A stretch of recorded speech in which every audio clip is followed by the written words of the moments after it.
Good morning, Wise. How'd you sleep? Since you're already up, come grab some breakfast with us.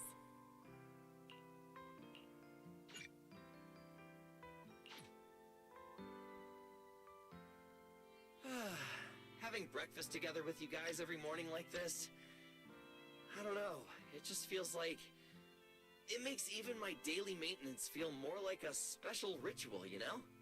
Yeah, ever since we moved into Amber Hall, Wise and I have gotten into a much healthier routine.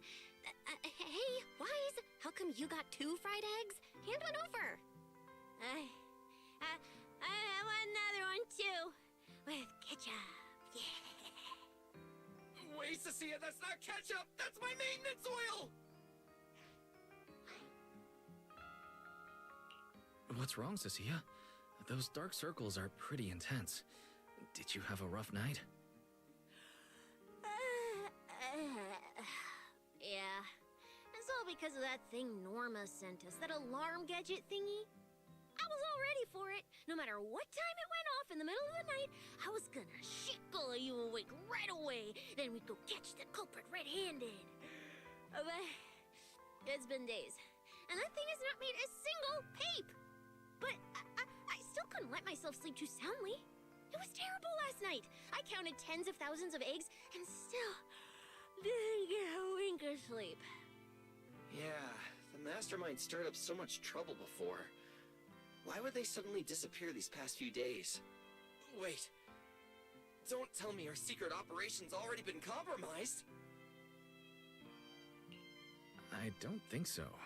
The truth behind the Bamboo corruption incidents was never made public. As far as I know, the only people who really know what happened are Lady Dracaena and us. But from the culprit's perspective, now would be the perfect time to make a move. We still haven't figured everything out, and we're all being thrown off by those false leads. They seem to have vanished into thin air. Or maybe they're just waiting for the right moment. Well, if we're talking about recent events in Rose Califer, then yeah, all those outsiders showing up on the island fits the bill, right? Yeah. That really cool Sunbringer lady did mention something like that. Wait, this culprit. They're not planning to use the crowd and all the confusion to launch an ambush, are they? Probably not, right? I heard today's welcome tea party is being hosted by the ESD. Valina and Norma will both be there, plus all 3 Sunbringers. How dumb would this guy have to be to try anything right under their noses? Fair. But something still feels off. I guess we'll just have to see how things play out. Oh, right. Wise, what about Toby? The Bamboo we saved with Valina's security key? Has his memory data been restored yet? Oh, right! Norma said before that he might have a key clue about the culprit. I haven't heard anything either. All I know is that ever since the vaccine plugin was completed, Norma's been completely swamped. She hasn't replied to any of my messages these past few days. Aw, man. She's already that busy, and Valina still called her to the tea party to help with the guests. Sheesh, poor Norma. Why do I get the feeling any guest who ends up dealing with a certain super cranky chief technician is gonna have it even worse? Well, breakfast is just about done. Billy, Cecilia, let's go grab those supplies we talked about yesterday. Sounds good. Ready anytime. I'll stock up on motor oil while the sale's on. Pudding! And my pudding! Half-price pudding! I'm buying a whole case and stashing it in the fridge! Wise, you're really not coming with us? Something just came up. There's been a bit of an issue with the HDD, and I'll need some time to deal with it. You guys go on ahead. Yeah, Wise already gave me his shopping list. Let's go ahead without him this time. Well then, I'll leave things on that end to you, Wise. Huh? Why do I get the feeling you two are hiding something from us? You're totally overthinking it. More importantly, if we don't hurry, your pudding might sell out. Huh? Oh, right! I almost forgot. Let's go, let's go! Any later and we really won't make it!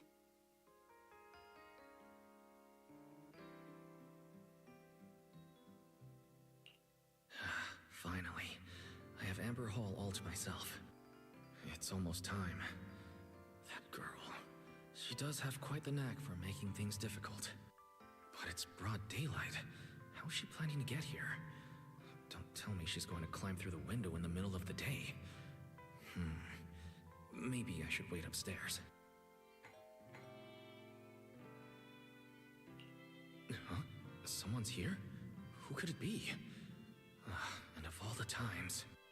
Alright, I'll see who it is first, then figure out how to handle this. Who could it be?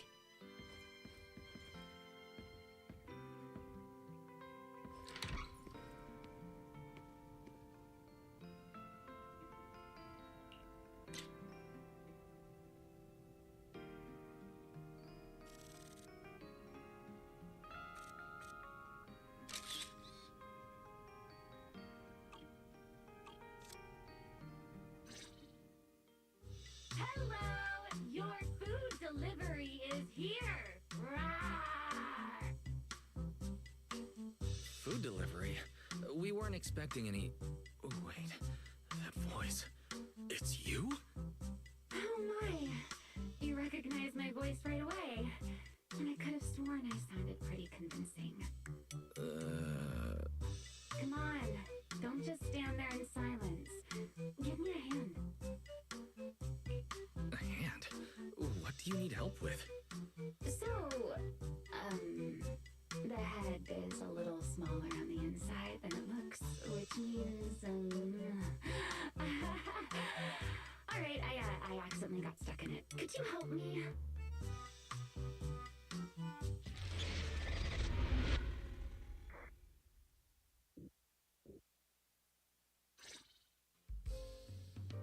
Whew. What a relief. I had no idea it would be so stuffy inside that costume. I nearly suffocated. Right. The legendary first-generation Void Hunter almost got soloed by a mascot costume. Wait a second. Where'd you even get it? Where's the real Mr. Roar? Him? Probably still wandering somewhere in a hollow as we speak.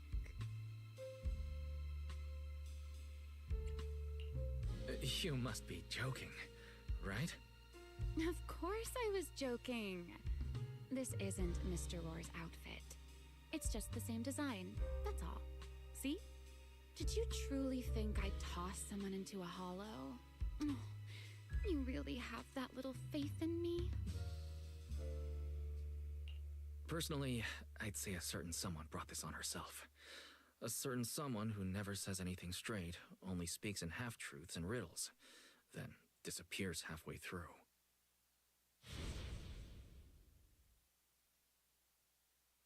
Think about your understanding. Everything you know. Have you ever heard of the word enchainer? Enchainer? Doesn't ring a bell. What is it? Just as I thought. Helios never tells you anything that truly matters. But your teacher... Never mind. Let me think. Where should I begin? To put it simply, think of them as emissaries of the Creator. Or rather, the true rulers of the Great Hollows. Emissaries of the Creator? No need to look so surprised. Haven't you already encountered something similar?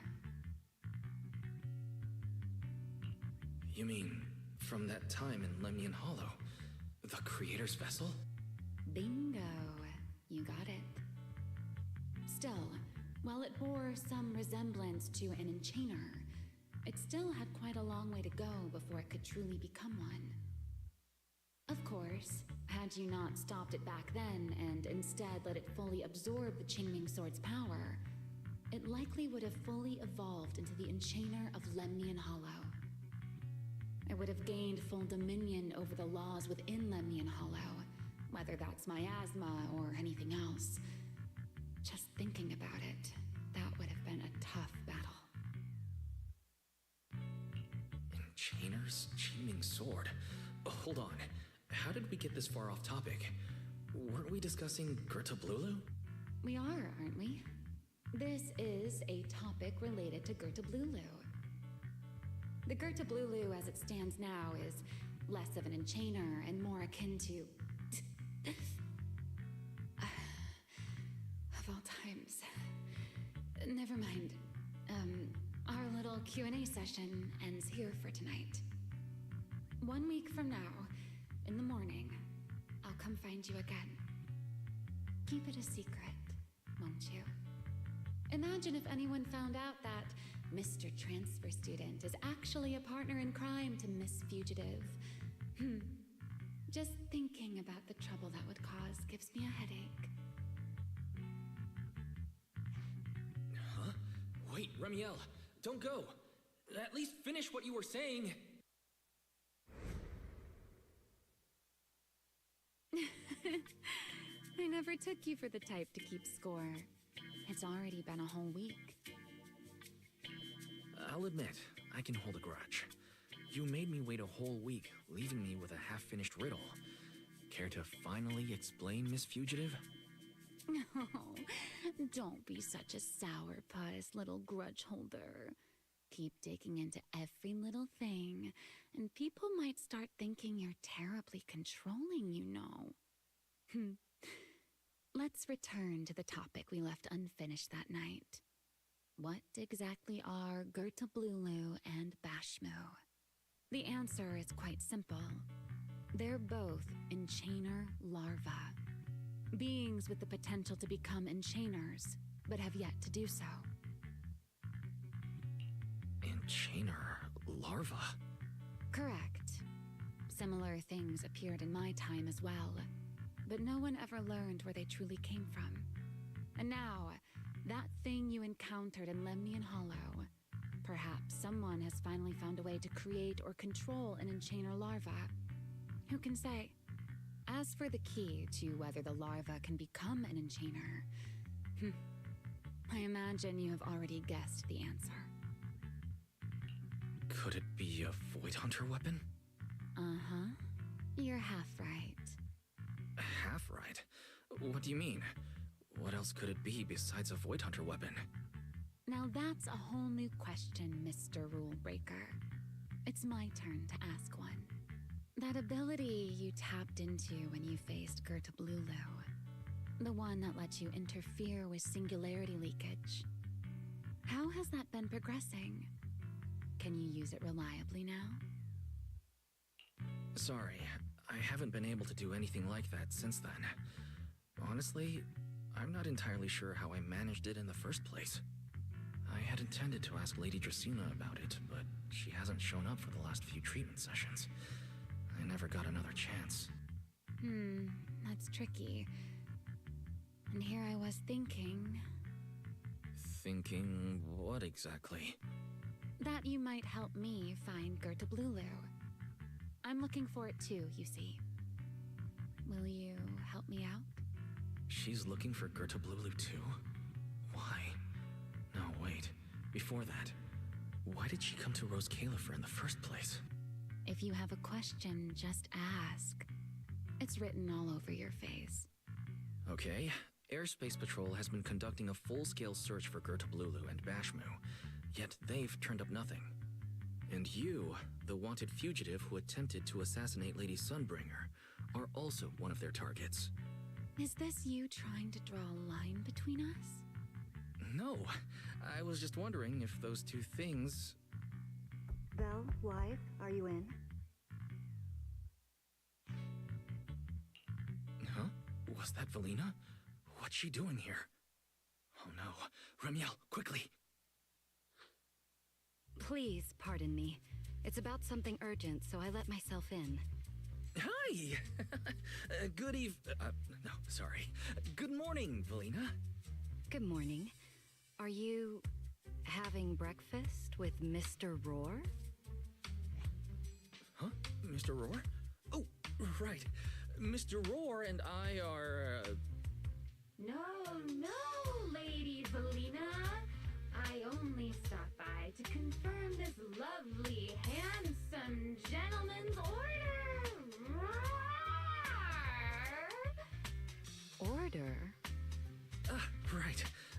Toby's, no, sorry, Cecia's birthday is coming up, so I wanted to order a cake for her.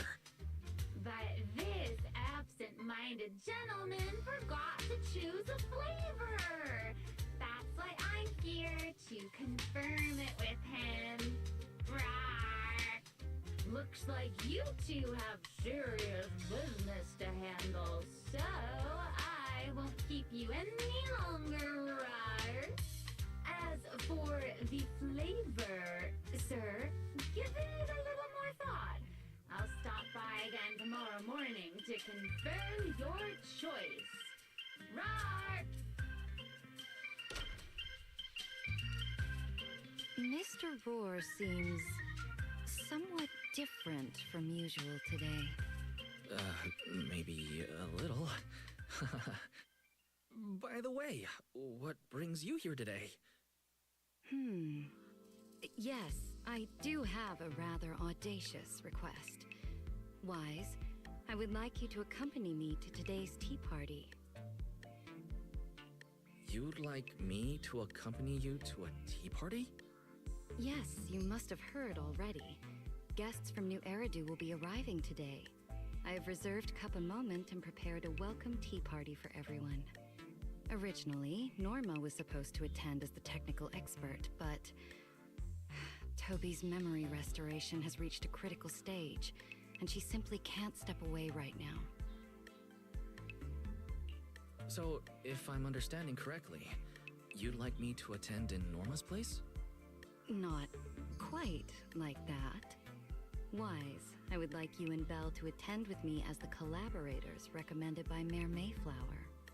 On top of that, since you arrived on our island a little earlier, I believe sharing your experience here with the guests at the tea party would help everyone settle in a bit faster. Got it.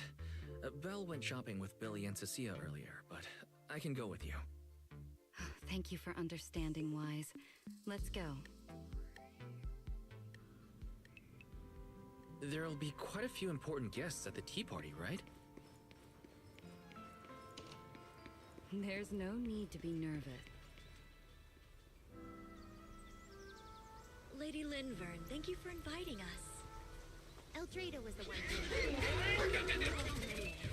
When I do hear his room.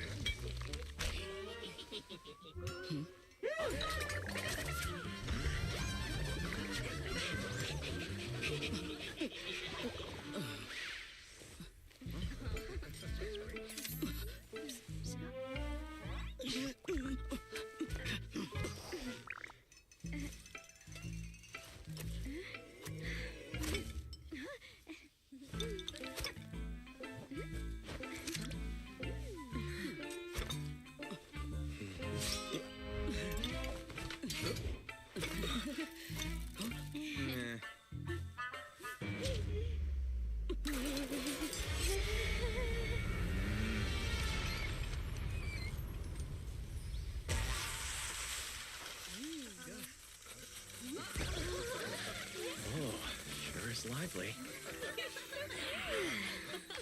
Pretty cool. Wow, that was amazing. It was like magic. I could barely keep up.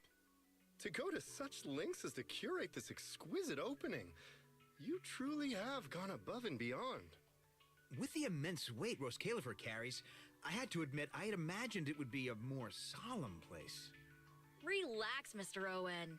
Even those of us in HSO don't work with stern faces every day. For a special occasion like this, we should all loosen up a little. Yes. To be honest, I also expected Rose Califer to feel more dignified at first. But this is pretty nice too, isn't it? Just the right air to talk about cooperation.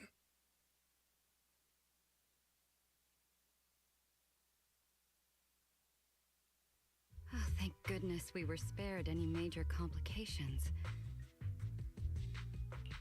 What happened just now? That wasn't part of your plan, was it? Hardly. If I'm not mistaken, this little mishap is the handiwork of those little ones from the Enna gang. Enna gang? Judging by the name, is it related to Bangbu? Indeed. In Rose Califer, many small groups form spontaneously among Bangbu, almost like clubs. The Enna gang is one of them. As for the Bangbu there, they always say they're acting in the interest of Rose Califer and all Bangbu, but to everyone else, what they do looks more like pranks. For example, a few days before your arrival, the huge pile of bananas in front of Aurelia Academy was also their doing. It was their way of voicing their grievances against the newest logic cores.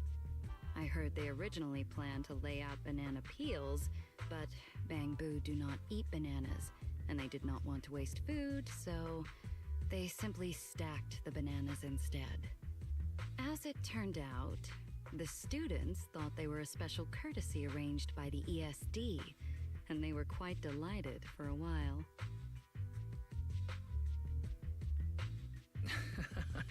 So that's what you call doing the right thing for the wrong reasons. At the same time, they don't have bad intentions. What harm could those Bangbu possibly mean? They're only a little uneasy about recent changes on the island. It's fine, it's fine. Indulging their wild ideas once in a while can count as a little break from work, I'd say. Not everyone can handle their antics as effortlessly as you do, Lady Lindvern. Lady Lindvern. That sounds familiar. Wait, this is... Allow me to make a formal introduction. Wise, this is the director of the Airspace Patrol Department, Lady Lindvern Sunbringer. Oh my, no need for the lady business. How many times have I said it? We're far past the point of formalities, aren't we? Then again, no matter how many times I say it, in all of Rose Califer, aside from Eldrada and little Dracena, Claret's about the only one who doesn't treat me like their boss. After all, not just anyone can be like Miss Claret and end up becoming Lady Lindvern's creditor. All right. Allow me to introduce myself. Hello, Wise. I am Lindvern, Director of Airspace Patrol. I've already heard a bit about you from Dracy and Secret. I didn't expect you to uncover an important clue about the Bangbu corruption incidents right after arriving. That's quite impressive. You're too kind, Lady Lindvern. I really didn't do too much. Well, I'll be counting on you later, all right? Oh, also, no more lady this and lady that. Just call me Lindvern. Okay, I'll try to get used to it. Wait, later? What exactly are we doing later? What else? The troublesome parts of the tea party, of course. I'm terrible at occasions like this. All that stiff etiquette, the small talk, having to smile the whole time. Eldrada or Dracy should have attended, but Eldrada's been busy with who knows what lately, and Dracy's tied up with the CCD's singularity leakage, so I had no choice but to make an appearance. Dealing with all that formality, just thinking about it is exhausting. So, I spoke with Valina. Well, actually, Lady Lindvern was the one who insisted on asking you to come. So you haven't told him yet, Valina? Oh well, no matter. You look like the type who's good at socializing. I'll leave it to you, all right? At this point, I don't think I really have room to refuse. The third Sunbringer, Lindvern of Airspace Patrol. I never expected her to be like this. And what she mentioned earlier, the singularity leakage at the CCD. Speaking of which, Lady Lindvern, has the singularity leakage at the CCD still not been cleared up? Yeah, it seemed to have returned to normal at the time, but the surrounding area hasn't fully left its activated state. In other words, it's only dormant for now, and could flare up again nearby at any moment. I've already sent people to help handle it, but Tracy will probably be busy for a while yet. Once she's done, I'll ask her what happened. And maybe pinch those little cheeks of hers too. Oh, right. Speaking of talking to people, don't forget to say hello to Claret later. Claret? That girl over there. See her? The blonde one with the expression that says, "You owe me 200 million dennies, so pay up before you even talk." She's the director of Flint Workshop and the current heir to the Flint family. All the porcelain used during your treatment was produced at the workshop in Virium. I only returned from there with her yesterday. In a sense, she's your benefactor. So the moment has finally come. Good luck, Wise. I believe you can survive this trial. Wait, why do I feel like this is getting more dangerous by the second? Nothing terrifying is going to happen, right? No, Claret isn't that frightening. She's just a little earnest, that's all. If you're really worried, I'll teach you a little trick. Compliment her. Anything will do. Flattery does wonders. It isn't a formal occasion.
So, who are you? Another outsider? You've been staring at me for quite a while. Got something to say? Or is this some kind of new Eridu etiquette? My apologies, Miss Claret. I was just considering how best to express my gratitude to you. Gratitude? Are you sure you've got the right person? Did I help you with something? Oh, wait, I get it. So you're the one Dracaena and the others are trying to save. Yes, that's me. Thank you very much for your help during my treatment. Oh, I forgot to introduce myself. My name is Wise. Nice to meet you, Miss Claret. Help? Funny, I don't remember doing anything like that. All I remember is someone sweet-talking me into investing in some ridiculous long-term treatment project, then burning through at least 3 days' worth of my workshop's porcelain output in a single day. As for how that turned out, that has nothing to do with you or that byproduct inside you. I'll go have a nice little chat with that innocent-faced little liar myself. She really doesn't pull any punches. Maybe I should try complimenting her like Linvern suggested. That might help ease the tension. Is there anything else? I'm truly sorry. I never imagined my treatment would require so much porcelain. I know this is an exceptionally rare material that only Flint Workshop can produce. I'm deeply grateful for your generosity, and I won't forget it. Good. At least you understand. Hey, wait, don't just bow all of a sudden. You don't need to be that formal just to thank me. Everyone's watching. Honestly, you... fine, I'll let it slide since you're at least being reasonable about it. Drop by my workshop sometime. I'll personally take a look at that etheric other situation of yours. I ought to know what my family's porcelain ended up being used for, shouldn't I? Please don't worry, Miss Claret. I'll do everything I can to make up for your losses and prove your investment was worthwhile. All right. Save the pleasantries. Dracaena and Lindfern say the exact same thing every time they're trying to squeeze more porceloy out of me. I've heard it all before. Miss Claret, you're really kind. Don't suddenly say things like that. People are going to get the wrong idea. Anyway, I won't hold the porceloy thing against you today. I mean, none of this was your fault to begin with. In a few days, I'm gonna track down Dracaena and settle this properly. This time, I won't let her bat her eyelashes and worm her way out of it. Somehow, my impression of Lady Dracaena has changed somewhat.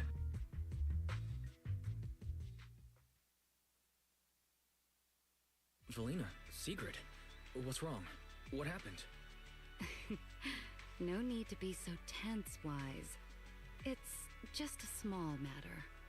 Not all the guests scheduled to arrive on the island today have shown up yet. One of the airships ran into some trouble while passing through the storm belt. That held things up a bit. They're just now pulling into port. The tea party's already halfway through, and neither Lady Lindvern nor I, since we're the ones hosting, can just slip away in the middle of it. So, I will be the one in charge of welcoming this batch of guests. And, Mr. Wise, I would like you to come along with me. I have to go too? Well, here is my request. Most of the guests aboard this airship are scholars specializing in holotechnology. Compared to the warriors of Airspace Patrol, I think they would find much more to talk about with Mr. Wise. I see. Got it. Leave it to me. Your understanding is appreciated. Now then, no time to waste. Let us move out. Today's tea party was a close call, but we came through safely. I hope this marks a good beginning.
The guests should be leaving the station soon.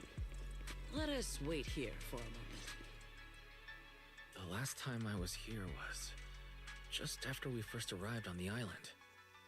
We left familiar 6th Street with Norma and set foot in Rose Califer for the first time. 6th Street?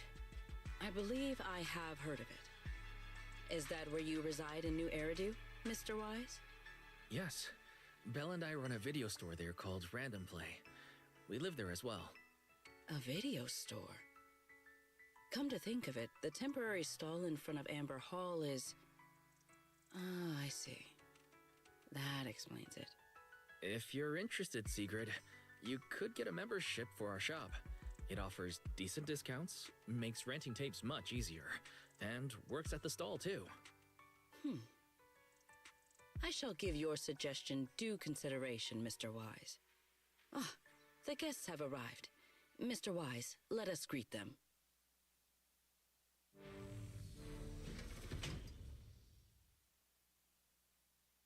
Honored guests, you have come a long way. I am Sigrid de Lazure, Deputy Director of the Rose Califer Airspace Patrol Department. On behalf of Rose Califer, I extend my sincerest welcome to you all. This is Mr. Wise, a holo navigation specialist referred to us by New Eridu City Administration. He has previously worked with the External Strategy Department and the Central Computing Department. You're too kind. I only arrived a few days before everyone else, but I hope I can offer a few useful pointers for your time in Rose Califer. Greetings. I am Salvi, the interim leader of this expedition and a member of the White Star Institute. My research mainly focuses on ethereal ecology. Please allow me to introduce the other guests traveling with me. This is Professor Oakley from Metis Academy. And this is Miss Lawton, a peer of mine at the White Star Institute. Both are scholars who have spent years studying the fundamental properties of hollows. And this is Miss Truvia, daughter of Mr. Mossient, the head of High Ambitions Corp. Like you, she is also a specialist in holo navigation. What? It can't be. It's really her. What did I tell ya? We were always gonna win this one. Icarus 2 points, Phaethon 0. That's only twice. Nothing to brag about. Not satisfied? Fine then. Let's run it back tomorrow. Bring it on! We've got all the time in the world. I could go head to head with you for a lifetime. Looks like someone's gonna be losing for the rest of their life, huh? Truvia, you... What did you just say? I'm saying, what's that got to do with me? Truvia, you... Why? You could have easily... Truvia I know would never say something so cruel. Cruel? You... How do you have the nerve to call me cruel? You two... You're the ones who are...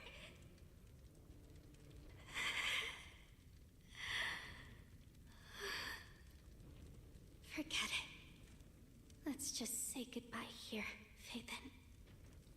I know I said goodbye, but I still hope that for the rest of this life, we never have to see each other again.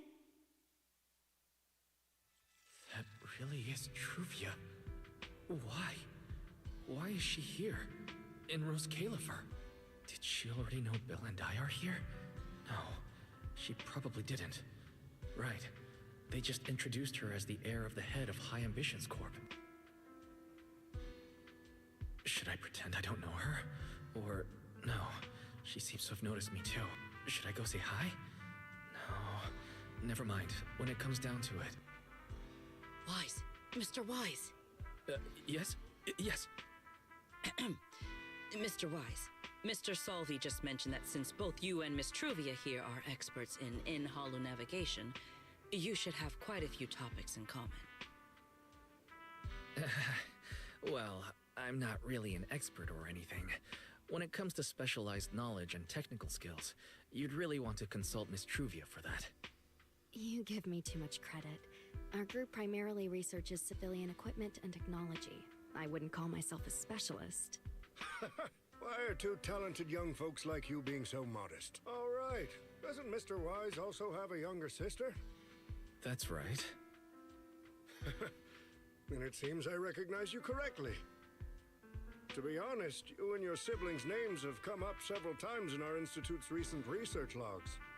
Naturally, I became curious and looked into it a bit. That's when I discovered Mr. Wise and Miss Truvia. Not only do your research interests overlap, but you also share another connection.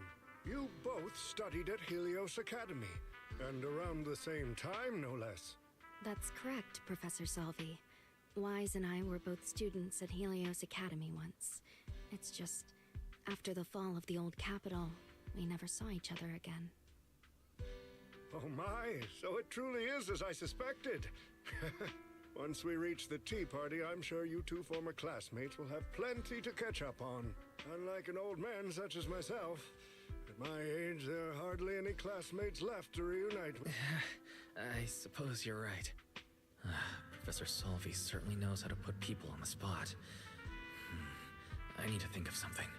We can't spend the next few hours like this. I would love the chance to speak with Mr. Wise a little longer, but the journey was rather rough, and I'm afraid I'm feeling a bit airsick. If I were to attend the tea party in this state, it would hardly be proper. Sorry, Miss Truvia. That was our oversight. We did not account for a situation like this. Today's tea party is just a casual welcome we have put together for you all. You do not need to worry about a thing. We will be hosting a proper formal reception for everyone down the line. If you are feeling a bit under the weather, how about having Mr. Wise accompany you for a stroll in the nearby park so you can rest? Huh? Miss Truvia politely declined the tea party. She probably wants to catch up with her old classmate who she has not seen in ages. Mr. Wise, too. He seems to have a lot to say to Miss Truvia. Yes, that must be it. Then allow me to lend you all a helping hand. Since Deputy Director Sigrid has suggested it, Mr. Wise, if you have no objections, I would be happy to accept. Why would I object? I'd be happy to. Rest assured, Mr. Wise. Leave everything here to me. Please, take all the time you need to enjoy your walk with Miss Truvia. I shall explain the situation to Lady Valina. Yes. We should be going too, Miss Truvia. We don't need to be so formal with each other, do we? Oh, of course. This really is beautiful. Give me a proper tour later, okay? To be honest,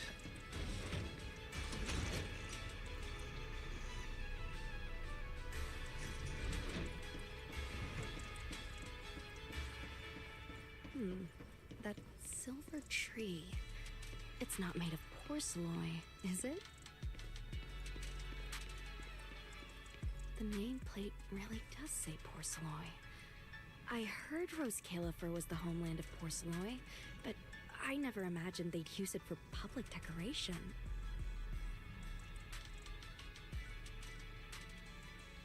I see.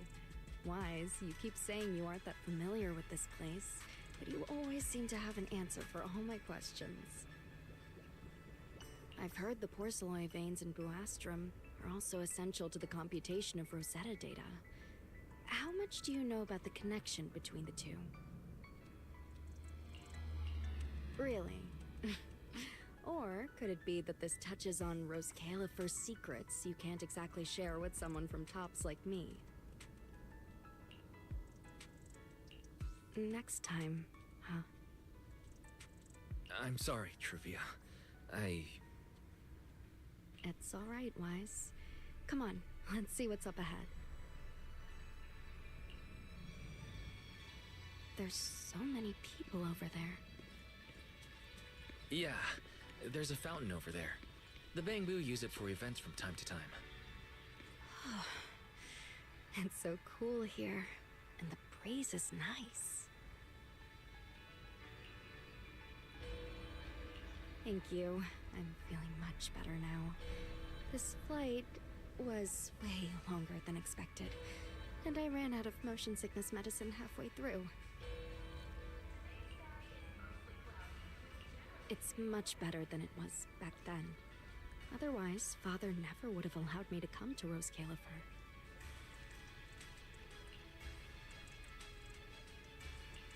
Thank you for your concern. My father may be getting on in years, but he's in good health. He still handles many matters personally. That wasn't really what I meant. Mossiant has always had high expectations for Truvia and the others, but he's also strict. Especially after that incident. If I remember correctly, that was around the time Truvia started to... What's wrong, Wise? What's got you thinking so hard? All right, then. Let's keep going. There seems to be a large structure.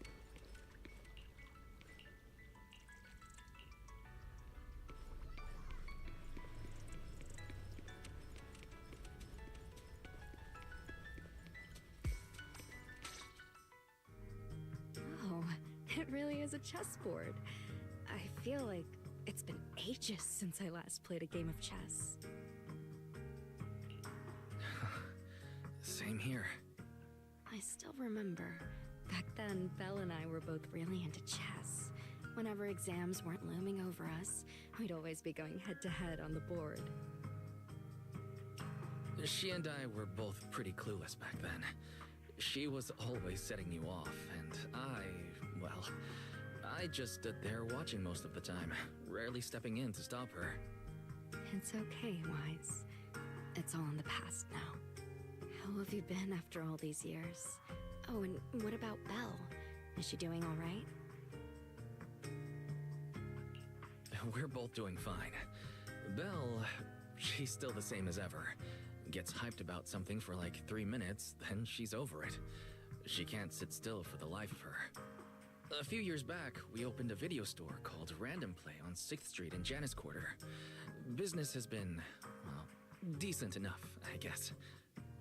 Even though we're supposed to be running that place together, Belle only ever gets serious when it comes to stocking horror films. The rest of the time,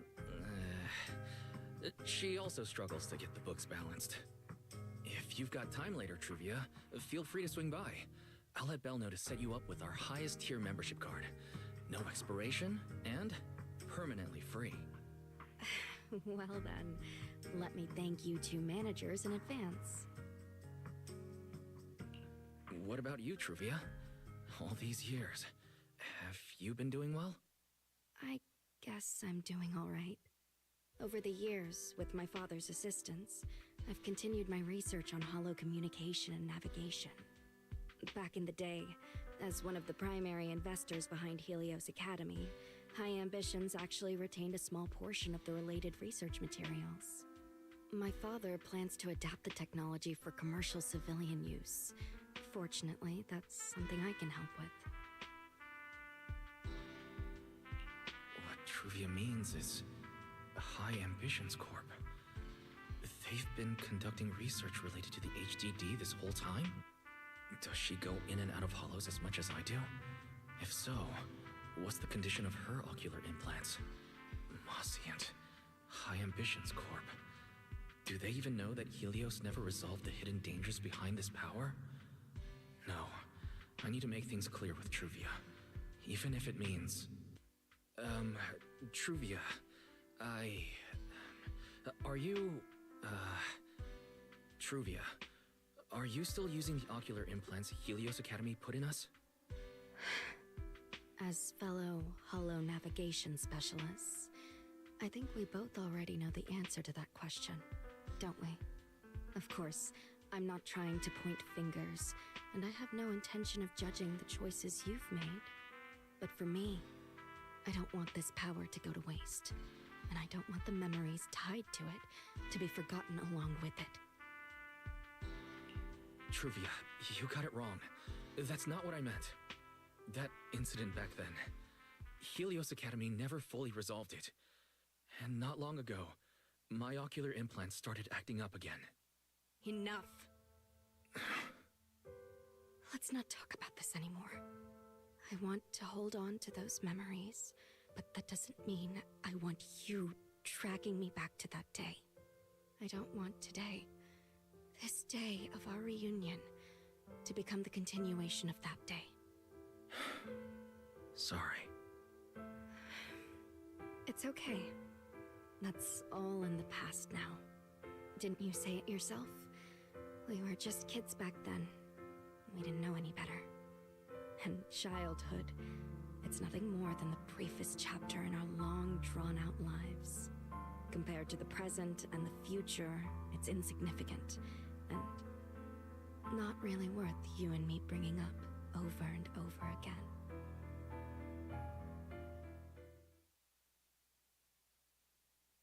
Wise, Truvia, I knew you'd be here. Belle, what are you doing here? We were heading back after shopping when we passed by Cup a Moment just as the tea party was wrapping up. Sigrid mentioned you'd come out here with an old classmate, so I figured I'd swing by and check in.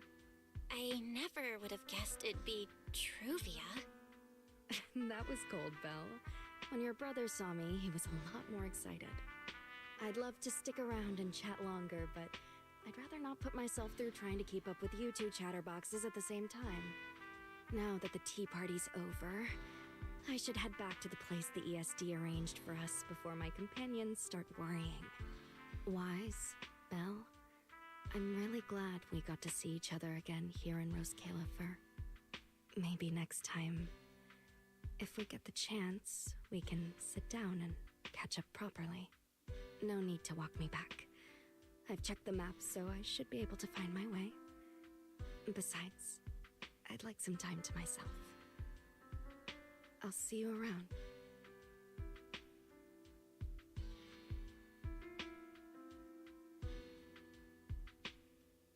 Did something happen just now? When I got here, the vibe felt kinda off.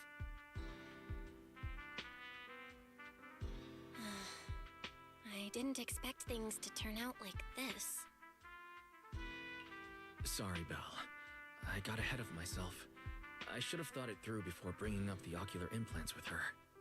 It's okay. You meant well. Don't overthink it. The power inside us. We don't know how much Truvia understands it. But if anything goes wrong, we're going to have a serious problem. But there's no way to talk about any of this without bringing up Serpico. We need to find the right way to tell her.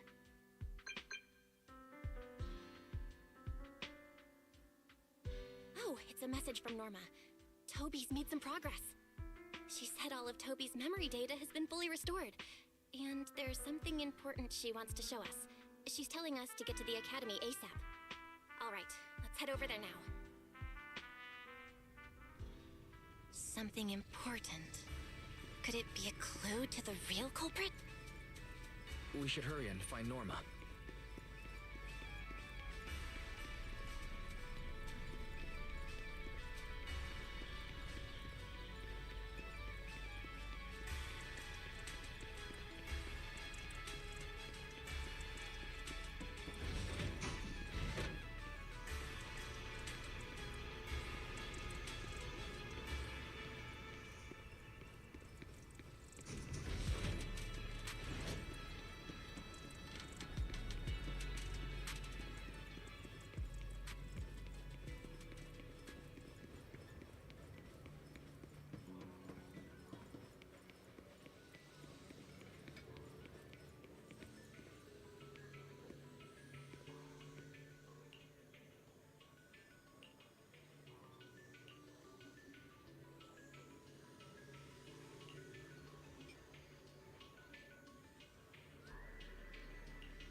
took you two so long?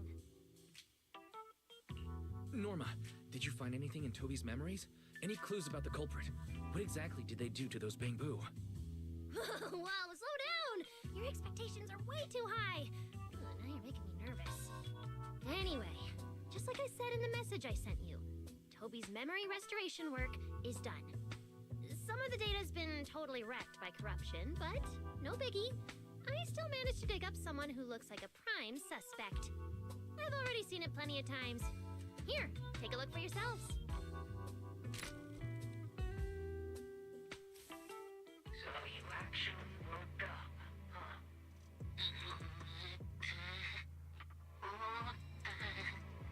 Sorry. If you'd just been a little more cooperative, it wouldn't have had to come to this. Poor thing. In a moment, you're gonna get in that machine, nice and quiet.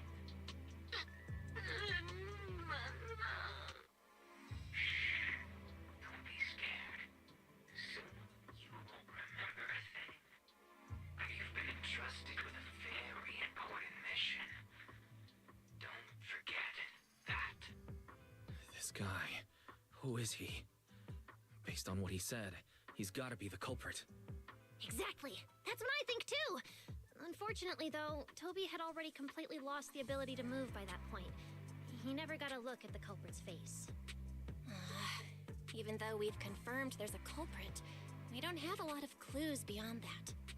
Wait, the culprit mentioned something about getting Toby into some kind of machine. If we can find that machine, we might be able to track him down. You may be onto something, Belle. If we can locate that machine, we may be able to trace it back to the culprit. The question is, where do we start looking? Norma, over there, on the wall. Looks like there's something there. Can you zoom in on it? You got it! It looks like graffiti, but it doesn't feel random. It's more like some kind of symbol. Wait, isn't that the symbol of the Enna gang? The Enna gang? I didn't expect this to be Enna gang turf. Wise, Belle, do you know anything about them? I ran into them at the welcome tea party today. Thankfully, it was just a few harmless pranks. Nothing serious. Oh, again? Those little guys sure have energy to burn. But how did they end up getting involved with the culprit?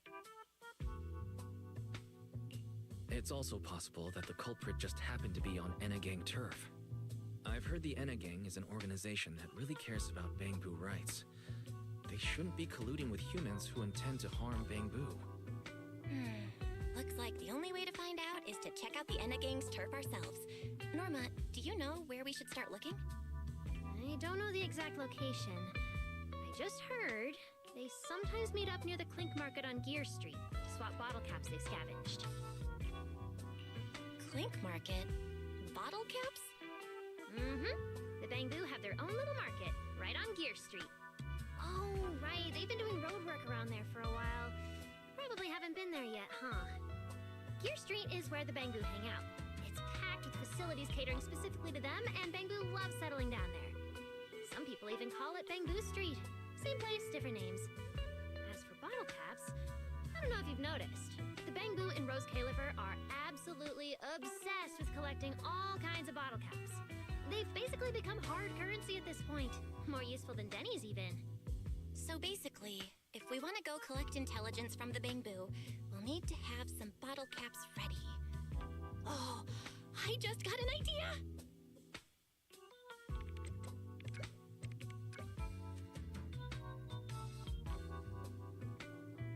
I'm here, Wise! Belle, check it out! Are these bottle caps enough? Cecilia, are you secretly a Bangbu or something? Where'd you get all these bottle caps? What are you even talking about? I brought these myself. Before coming to Rose Califer, I was worried there wouldn't be anything good to eat, so I stuffed a ton of snacks and drinks into my luggage. And then, things have been crazy lately with one emergency after another. I forgot to take out the trash in my room, and then Anyway, the bottle caps you wanted, I found them for ya. Never thought the day would come when I'd be grateful that Cecilia never bothered to take out the trash. But what do you guys need so many bottle caps for? Feeding your Bang Boo?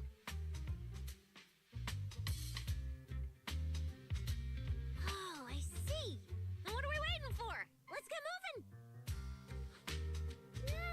I'll sit this one out. Someone from the ESD tagging along, I doubt you'd get anyone to talk. Here, I've marked Gear Street on the map for you. The road there should have been fixed up yesterday, so you can head straight over. But hey, don't go telling anyone I'm the one who tipped you off. All right, let's go. We'll catch you later, Norma.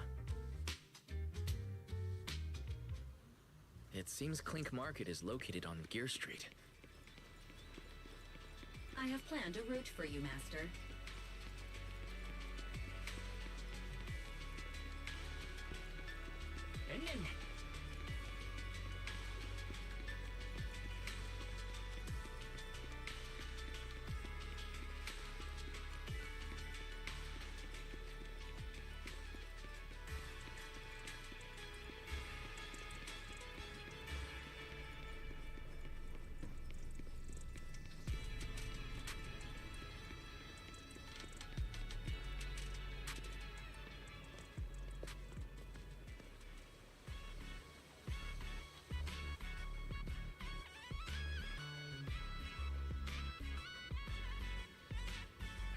Master, we have arrived at the target location, Gear Street. So this is Gear Street. There really are Bang Boo everywhere, just like Norma said. Our target is Clink Market. Huh. Is there anything around here that looks like a market? Well, based on my extensive experience solving cases as a public security officer, over there! That red mailbox. That one. The little door next to it looks extremely suspicious. It might look completely ordinary, but did you notice? That Bang Boo by the door! He's obviously standing guard, and he keeps looking around. There has to be something important hidden behind it. That does seem suspicious. Let's go check it out.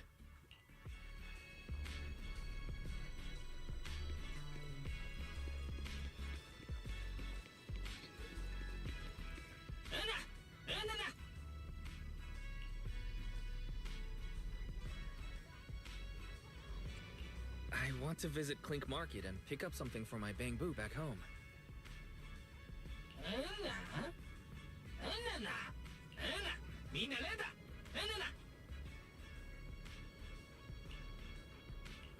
Yeah, this store's way too small. But at least I found the right place. Clink Market really is here. How am I supposed to get in? Right, I can use Eos's body.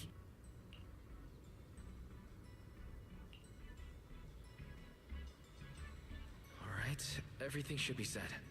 We should go in and take a look.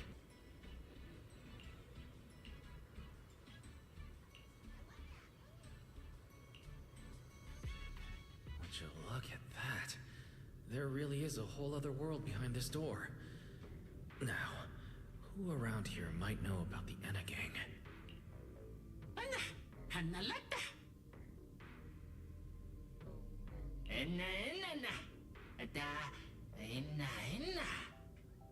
That Bang Boo seems really well informed. I'll go ask them about it.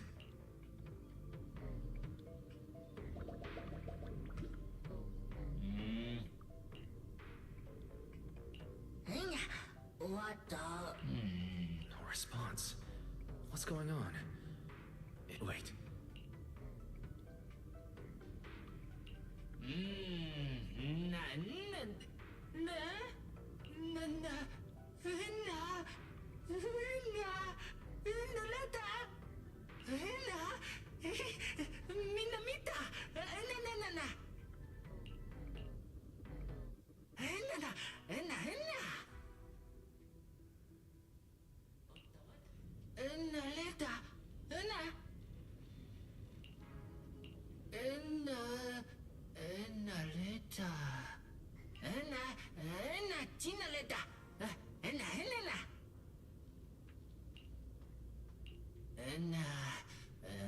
Cita-cita. Hena, huda.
Wadanna.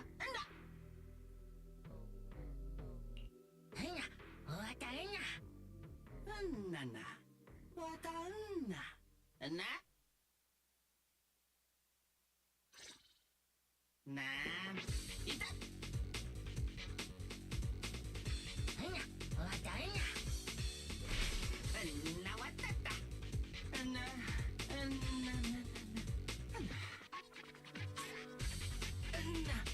Wadanna. Na. Ida. Ita wada.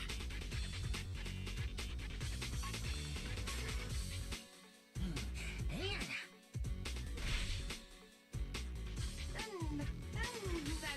Wadanna. Na wada. Hanya. No doubt. Wadanna. Ita wada. Na wada. Ina wada. Oh, ina wada. Lota. Ina lota.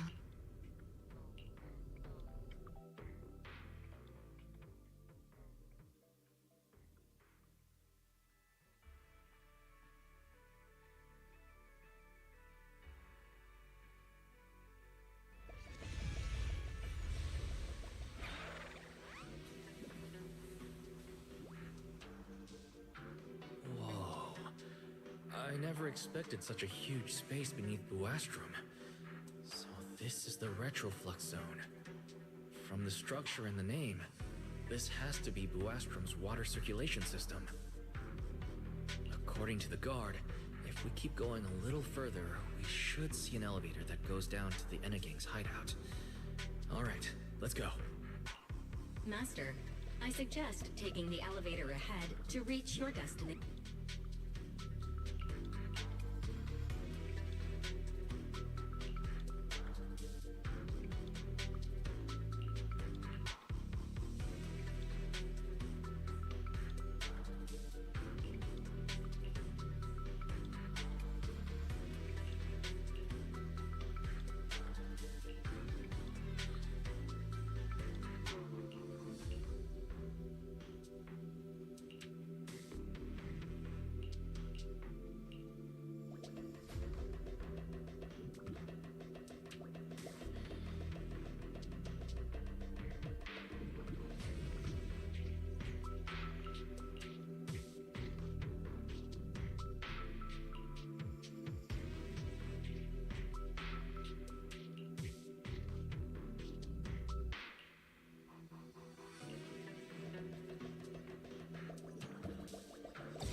I'm still trying to figure out what they were all mumbling about.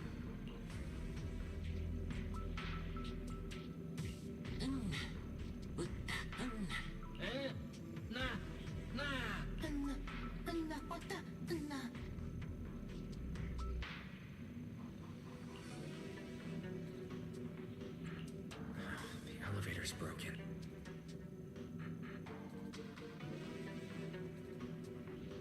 Maybe I can try hacking into those robots.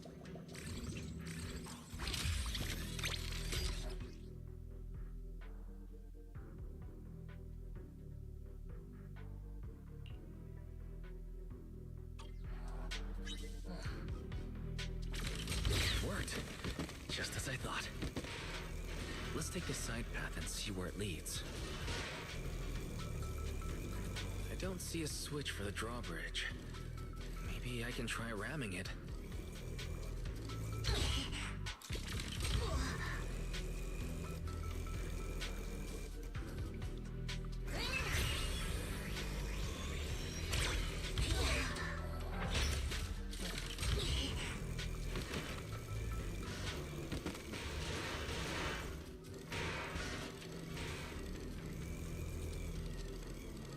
This robot's more agile than I expected. There are so many narrow pipes. So this is how the Bangbu from the Enna gang usually get around?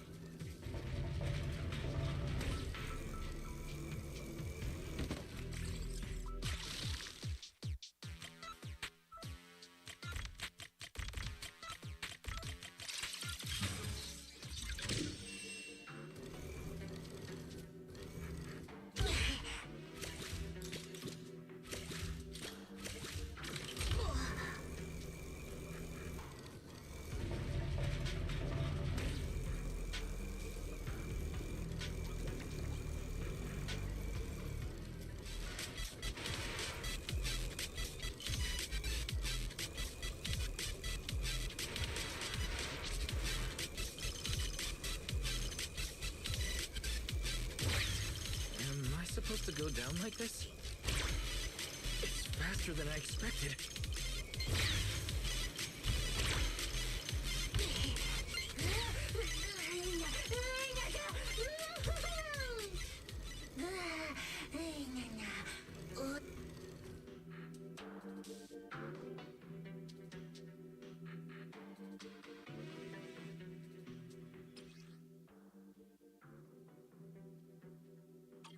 It should open if I hit that switch.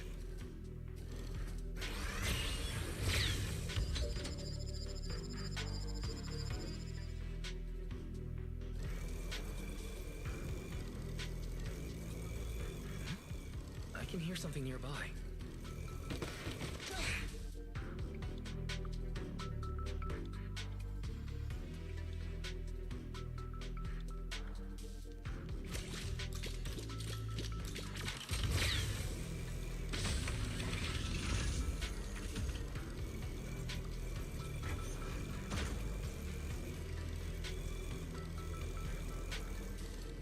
This circuit box is gonna catch fire if no one fixes it. No wonder the elevator broke down. Let's try fixing it. We might need to come back later, and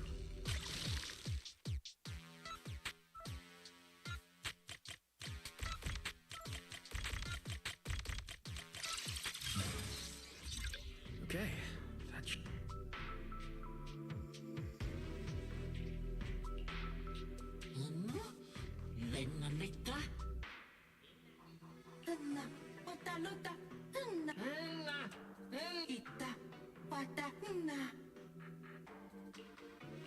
The Enna gang's Bangbu keep mentioning this revelation.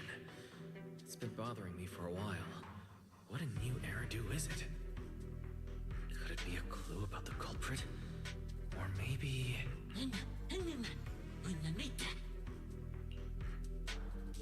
What is the connection between the revelation and the culprit? It's still bothering me.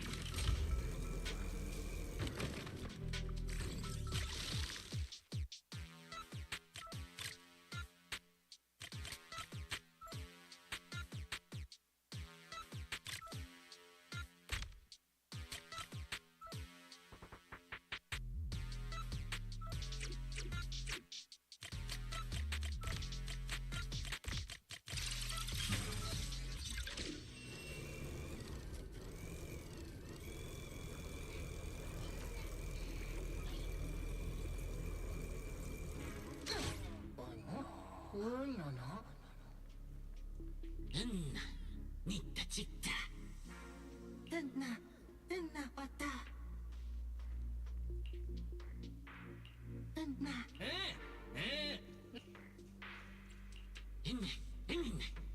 Master, based on a rough calculation, the probability of this vehicle safely delivering Eos to the destination is 98.732%. I don't even know where to start. That this can even be called a vehicle, or that absurdly precise probability. Forget it. There's no other way. Let's just try it.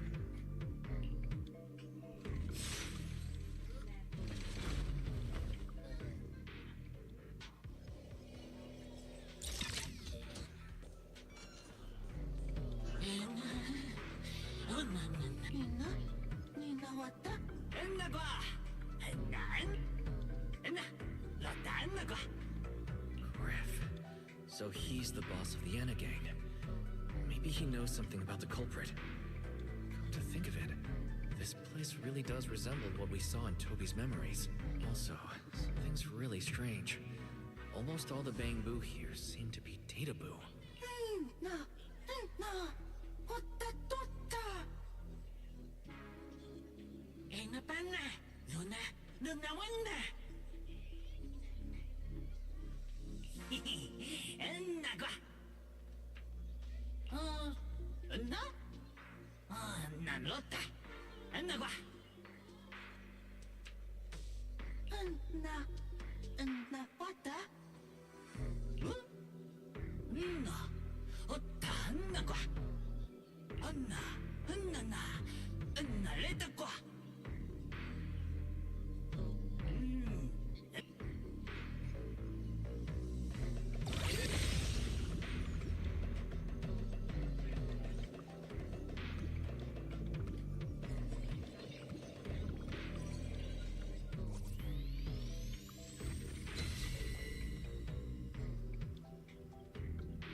So this is Prophet Boo, the oldest Bangbu of the Enna gang. Loda. Anna. Loda Hana. Anna. Enagua. Hata. Luna. Lotawana. Enna. Lotawana. Punaputa. Kuta. Enna. Lota.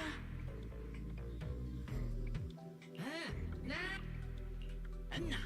Hotta honna. Enagua. I'm starting to regret fixing that elevator. I didn't expect things to end up like this. This revelation thing. I don't even know what it is. What am I supposed to say? Apologies, Master. No relevant data found regarding the Enna Gang's revelation. Suggestion: respond vaguely and attempt to bluff your way through.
Oh?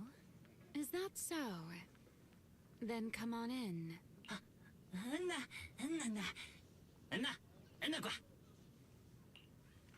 The Great One. Could that be the culprit? That voice sounds strangely familiar.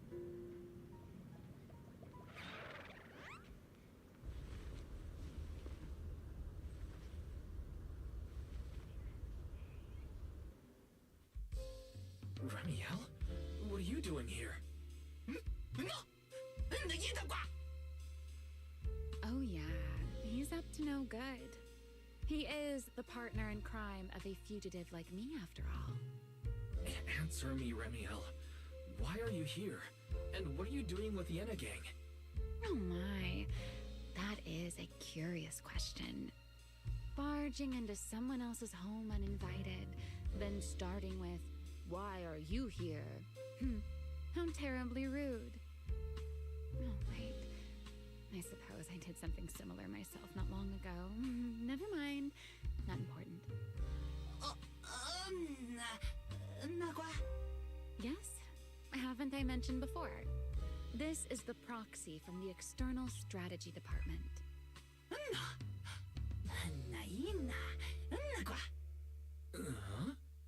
A little too talkative, aren't we, Griff?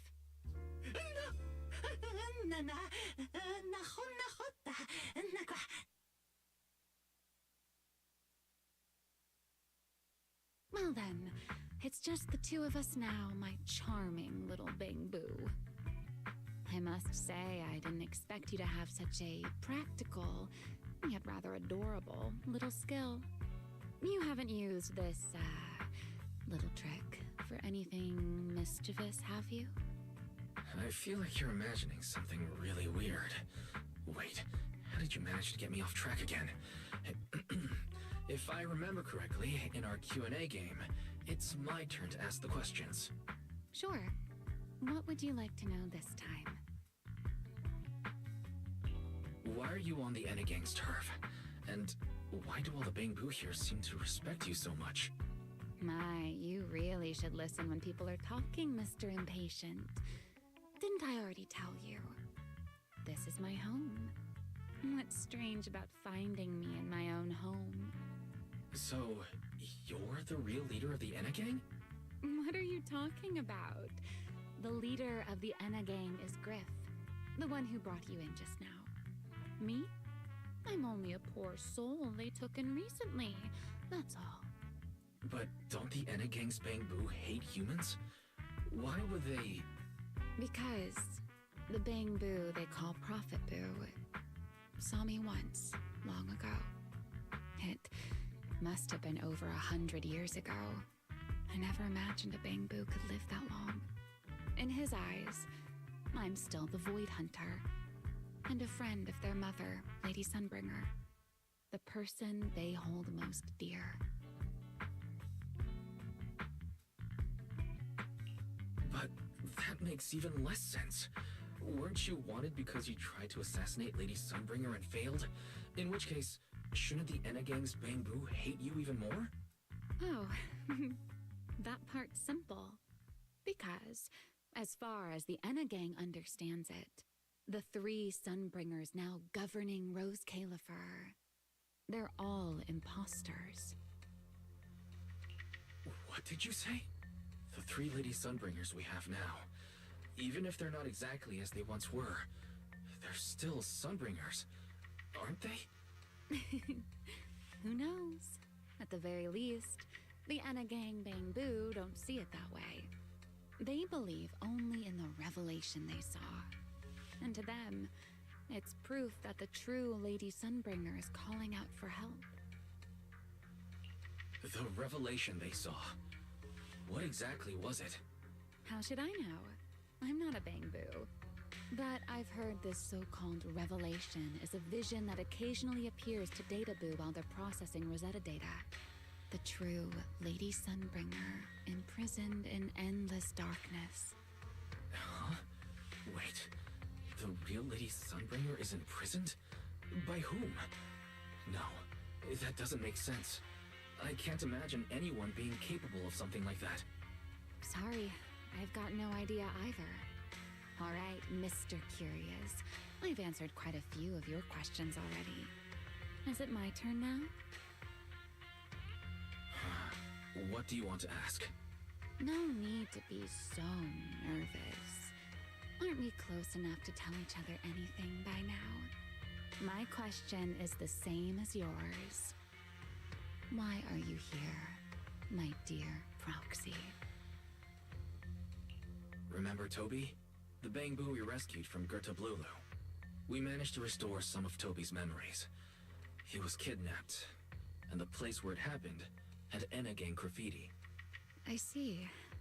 So you've come to the Enna Gang looking for answers. Singularity leakage, the culprit behind the Bangbu case, the Enna Gang, Gerta Blulu. If my guess is right... What is it, Remiel?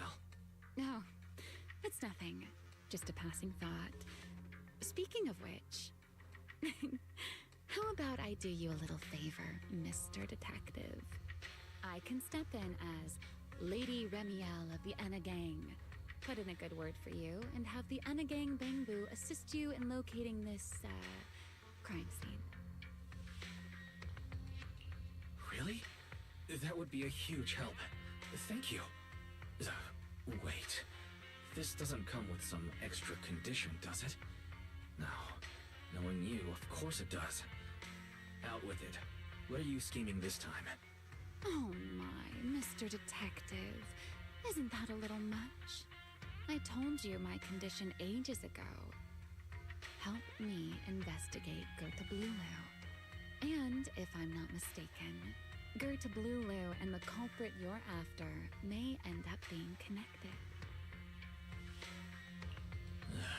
Remiel, you really should do something about your habit of speaking in riddles. Very well. I'll try to restrain myself. Though, I am rather fond of riddles. A riddle keeps the uninvolved safely in their garden of ignorance, while guiding those who seek the truth one step at a time toward the heart of the mystery. In the end, a riddle is simply what truth looks like when the people involved don't all have the same information. But enough philosophy. Let's ask Griff about the place you're searching for. Griff's good at rallying people. He'll definitely be able to help. I hope everything goes smoothly.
Just as I'd expect from you, Griff.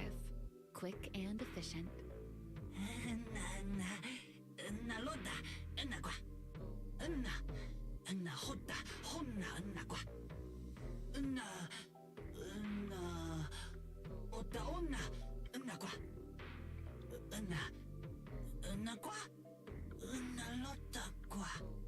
Don't worry, Griff.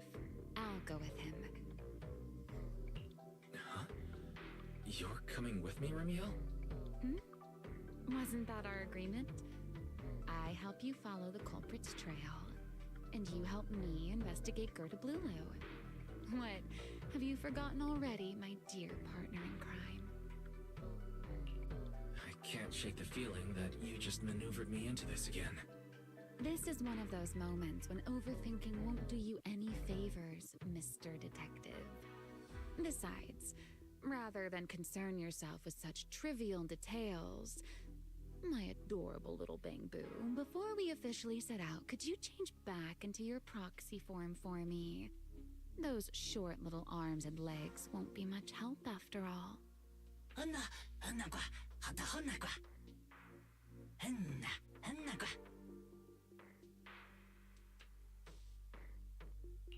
Understood.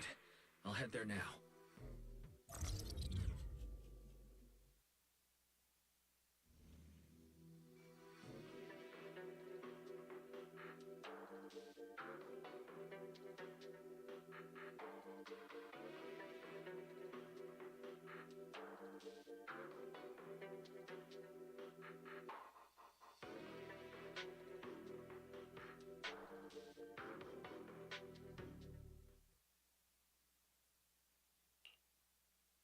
So the place where Toby was kidnapped really is at the very bottom of the Retroflux zone.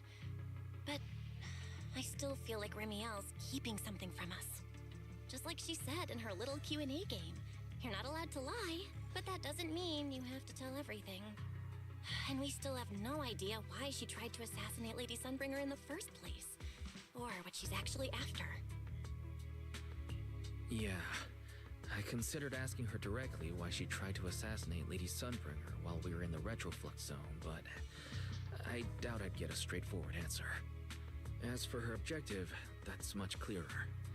She wants to use mine and Pyrois' ability to manipulate the singularity leakage to help locate Gerda Blulu. Toby's kidnapping, the recurring singularity leakages, Gerda Blulu. I have a feeling there's a connection between all of them that we're still missing. Yeah, Remiel hinted at something similar as well. Looks like the only way we're getting any real answers is by finding that crime scene at the bottom of the Retroflux zone. Billy and Cecilia should both be resting in their rooms. Want me to call them over to help? That won't be necessary. Too many people could compromise the investigation, and it might make the Enna Gang Bang-Boo uneasy as well. Besides, with Pyrois and Remiel accompanying me, I think we'll be alright.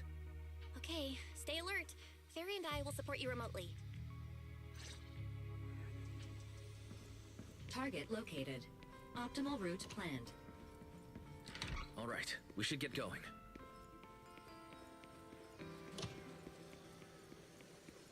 Forget your troubles. And let's hide. Approaching the target location. Navigation complete. Pardon me. Is something troubling you? You have been circling this phone booth for quite some time now.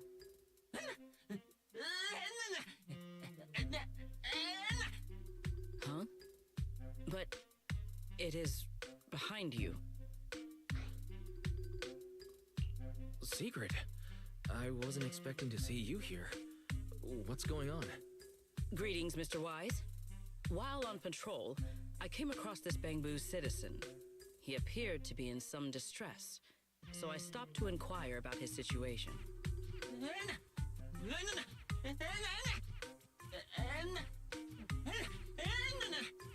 Waiting for someone? And who might that be?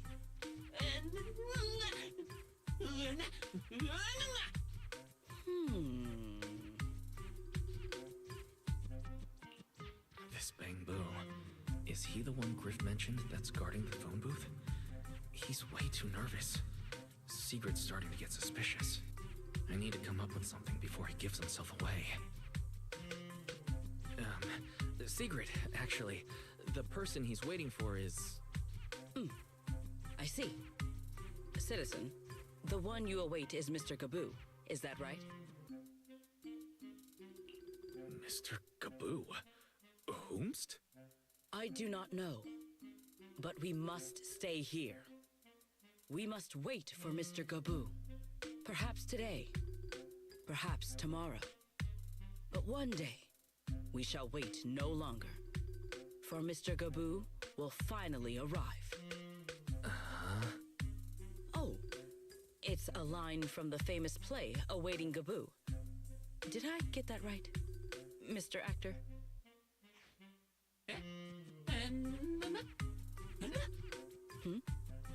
Are you not an actor from Spotlight Theater? But the line you just quoted was unmistakably from... Ah, wait. I understand now. In the script of Awaiting Gaboo, there is no phone booth, no Spotlight Theater, and no actor boo. He must have immersed himself in the role for so long that he is still mentally in character. Yes, that must be it. I ought not disturb his rehearsal any further. My apologies, Mr. Actor. I misunderstood the situation and rudely interrupted your rehearsal.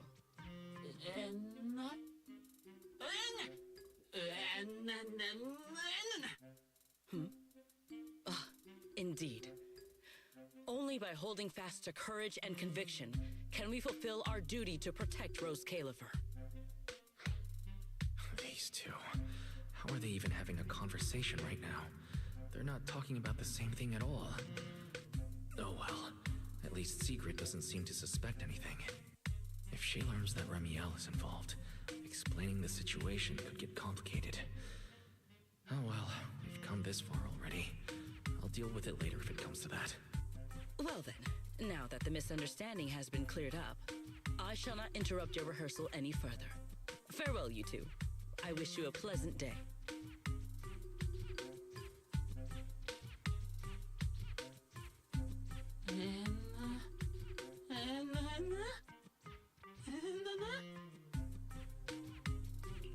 No, absolutely not. This has been a huge misunderstanding.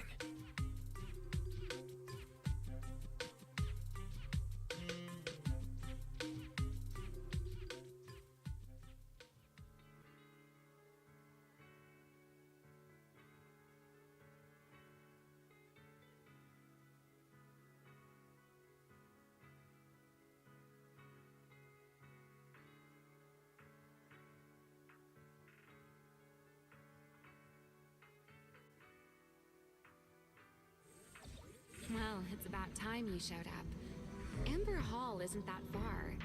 What kept you? You're acting more and more like a partner in crime now. Covering for your accomplice in front of an airspace patrol officer. Still, I have some understanding of what kind of person Sigrid is. Rigid, earnest, and her intuition is unnervingly sharp. She's certainly difficult to deal with. Fair enough. That's the nature of intuition. Sometimes it's right, sometimes it isn't. All right, enough of that. We should head off to the crime scene on the lower level of the retroflux zone. The entrance is this way. Griff is already waiting for us.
That's enough flattery.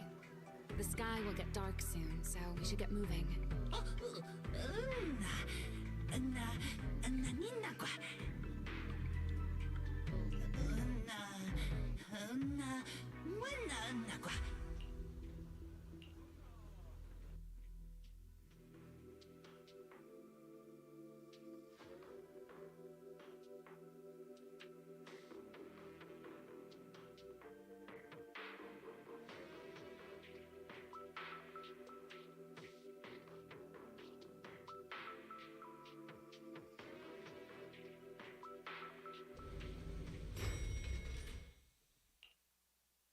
Here we are.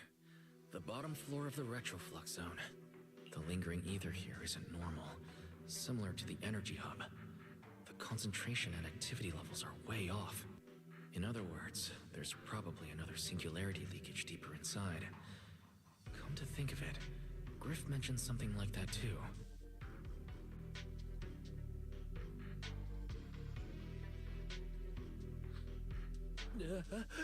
No, that tickles. Remiel, what are you doing? Why, to bring a certain someone back from his own little world, of course. Now then, Mr. Detective, what new clue have you uncovered? Oh my, are you upset? Then how about this? I'll give you a feather as well, and you can try to get me to sneeze too.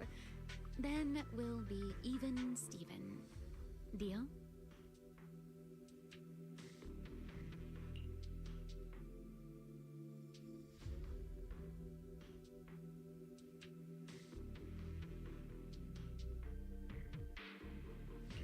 There.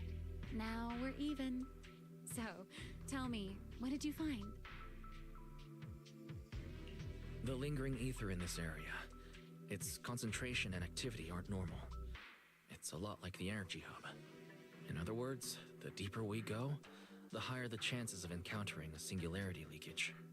So, as we keep moving deeper, we'll need to avoid singularity leakages as much as possible. Remiel, I need you to follow my directions, okay? I'm confident in my abilities as a proxy, so it shouldn't be a problem. Remiel? Are you listening? Remiel. I'm listening. Please, go on. I already finished, Miss Absent-Minded Void Hunter. My apologies. My mind wandered for a moment. It won't happen again. But I did hear everything you said. Really. Relax. I'll follow your lead. After all, your faith in the legendary proxy. I'll leave the route planning to you, oh great Faithin. Must we use that title, oh great wanted Void Hunter? I swear, you're always way more demanding of me than anyone else. Be careful. These mechs are behaving strangely. These abandoned mechs. They were most likely affected by a singularity leakage. Let's give them a moment to cool down.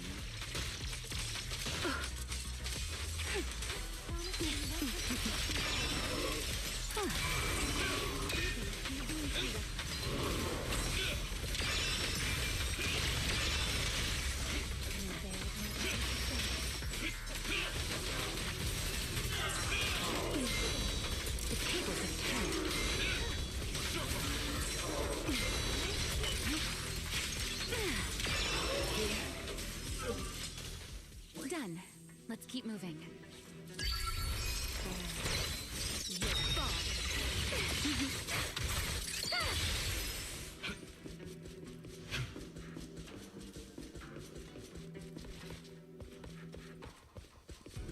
The nearby ether activity looks abnormal. Could it be a singularity leakage?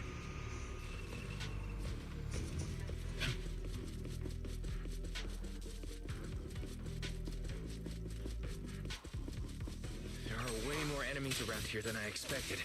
Remiel, how's it going on your end? time to end this.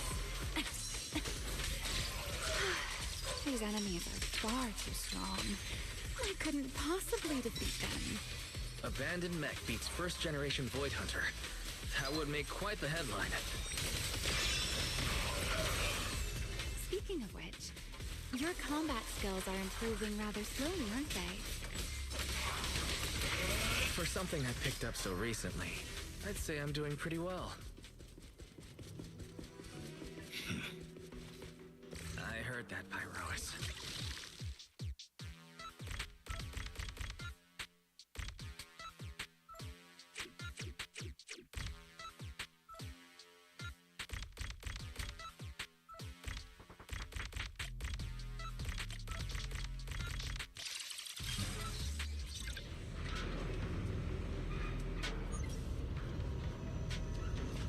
We should slow down a bit.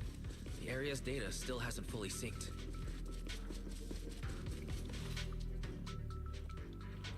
Remy, wait, don't!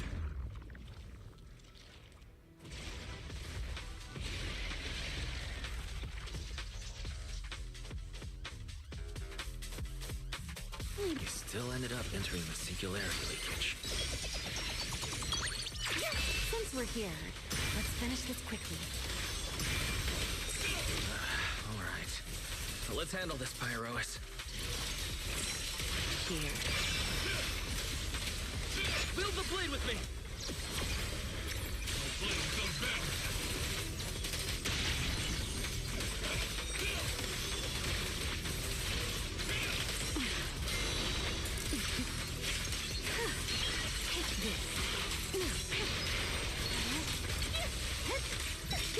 Let's stir up some trouble. Everlasting flame! Fired up! All right.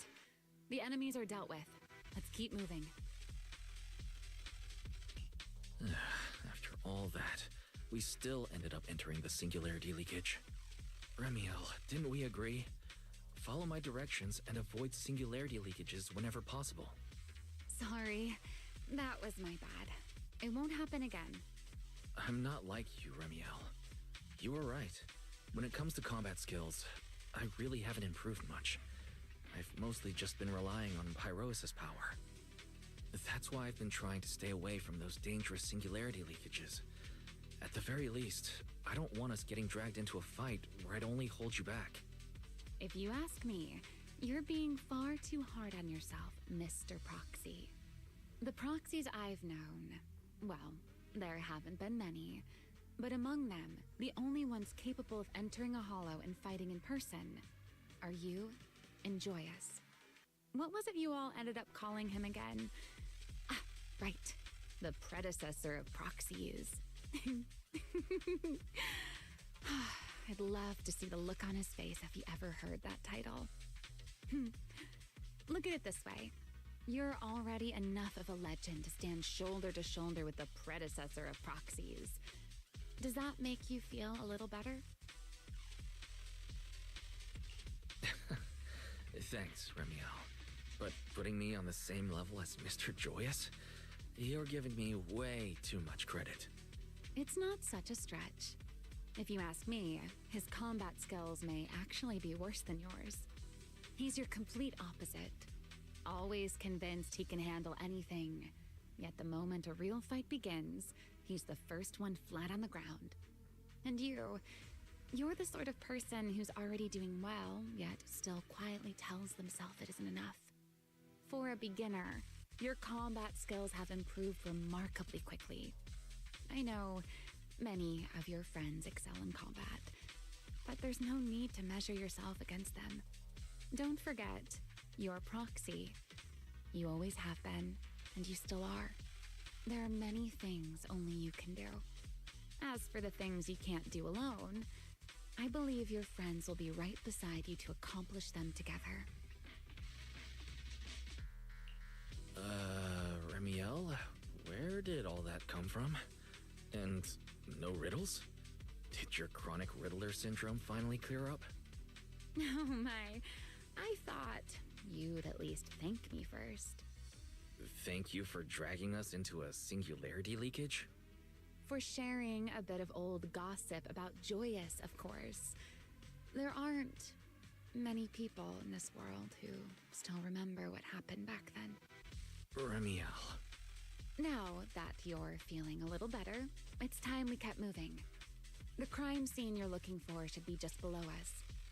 As for finding a way through the singularity leakage, I'll leave that to you, my stubborn Mr. Proxy.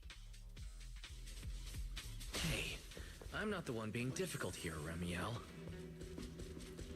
Yes, of course.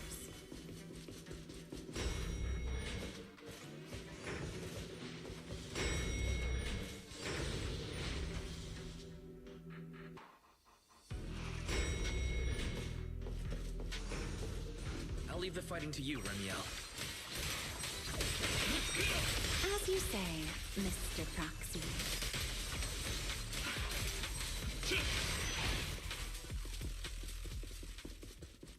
Are the enemies in this area actually increasing in number? This hardly counts as a warm-up. Feels like we're really starting to get in sync, Mr. Proxy. I can still keep up with you. If I push just a little harder. Too late. Hear the howling wind.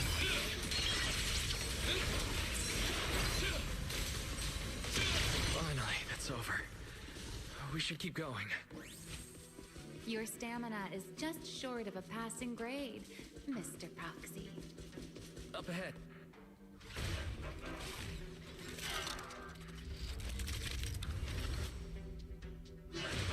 That's a strong ether activity reaction.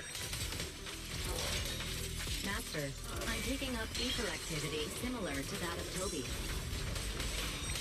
In other words, the culprit used this mech to hurt Toby.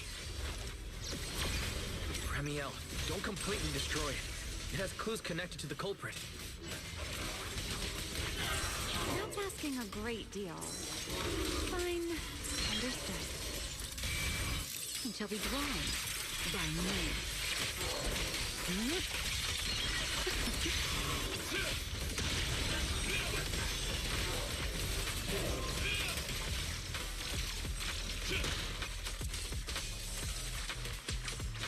A dance.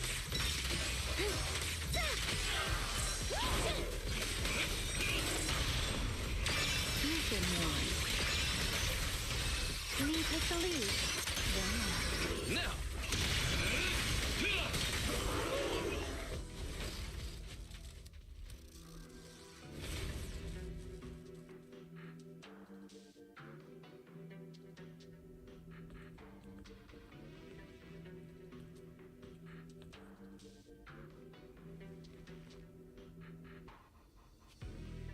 Data cross-reference complete. Master, your current location matches Toby's memory record with a 99.73% similarity rate. Site confirmed. Looks like the culprit's long gone by now.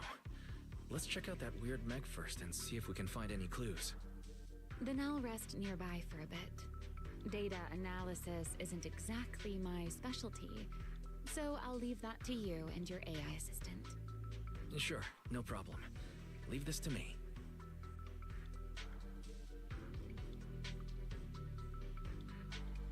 Just as I thought. The culprit used this mech to implant potent ether into the Bangbu. And there's something else. I'm seeing traces of a virus inside the Bangbu.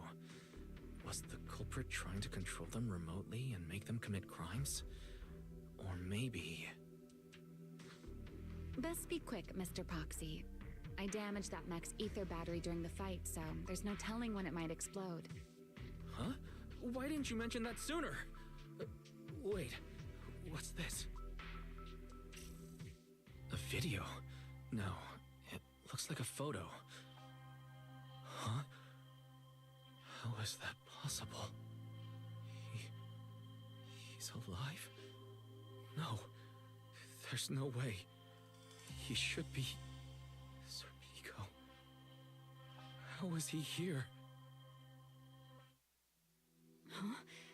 That image that flashed by just now, what was it? The culprit's face?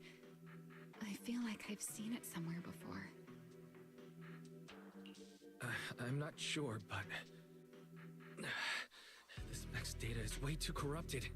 Fairy, can you recover that image from earlier? Understood, Master. Locating anomalous image data. Is it really? No, it can't be him. It's just someone who looks like him. I must be seeing things. It's probably because I saw Truvia earlier. That's why Serpico came to mind. I must have mistaken the culprit for him. Yeah, that has to be it. But what if... what if that really is Serpico? You look pale, Mr. Proxy. What happened? If we've gathered enough information, let's head back for now. No need to continue analysis here. The culprit is clearly long gone. Mr. Proxy... Wise? Are you listening? Oh, I'm fine. Just give me a little bit. I want to confirm something.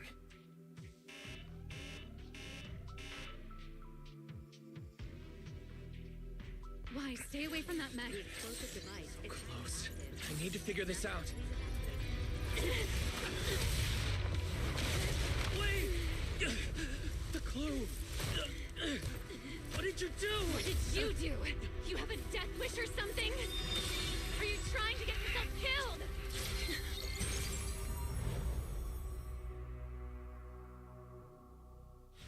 Wait, what is this? I don't recognize these voices or visions. They are the ones who once again defeated the enemy and brought new hope to Eridu. Belly, this commendation ceremony has far too many steps. My legs are killing me from standing here. And my back itches. Everyone is watching. Behave. If you're going to be so proper about it, then stop replying. Next, please welcome Colonel Vike and Lieutenant Colonel Dan of the Guard of Staves to the stage for their commendation ceremony. Oh, wait, why are you ahead of me, Belly? Shouldn't this be sorted by surname initials? Why are they using given names instead? Because it's sorted by rank. A colonel comes before a lieutenant colonel. That makes sense, doesn't it? These are Remiel's memories. But why am I seeing them? If I'm not mistaken, the person beside her is also one of the first-generation Void Hunters. A colonel of the Guard of Staves. Belliora Vike. Huh? And this one is... That is all I wish to add regarding the experiment. Professor Archie should have already gone over the rest with you. Relax, Sunbringer. It'll be fine. You and RK have already explained the experiment to us nearly 100 times, each in your own way. Then can you repeat it back to me, Remiel? Don't worry, Sunbringer. I've memorized everything for her. I'll be watching over her during the experiment as well. So, there shouldn't be any problems. What do you mean, shouldn't? Belly, you're supposed to say it'll definitely be fine. The Karma Core sealed within the Void Hunter weapon. At the moment, most of our research remains entirely theoretical. As for further resonating with it, Professor Archie's experimental plan remains only theoretically feasible. Belliora, Remiel, before the experiment officially begins, you may still back out at any time. No one will hold it against you. What are you talking about, Sunbringer? Of course someone would hold it against me. If I were to back down out of fear and throw away a chance that might let us conquer the Hollows once and for all, my future self would never forgive me for it. Sealed within a Void Hunter weapon. A Karma Core. What is that? I've never heard of it. Ellie, you've been distracted today. What's on your mind? Nothing in particular. Really? then does that mean you stepped on my feet 3 times in a row on purpose? Ugh. Come on, don't be so tense. We don't get to dance together every day. Just try to enjoy it, okay? I know what you're thinking, but look at me. I'm not worried at all. Because I know that in tomorrow's experiment, no matter what happens, you'll be right there with me. As you always have. Yeah. Just like always.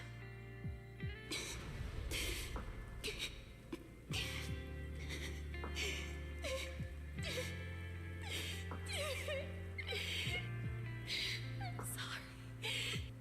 I should have noticed sooner. Good night, Lily.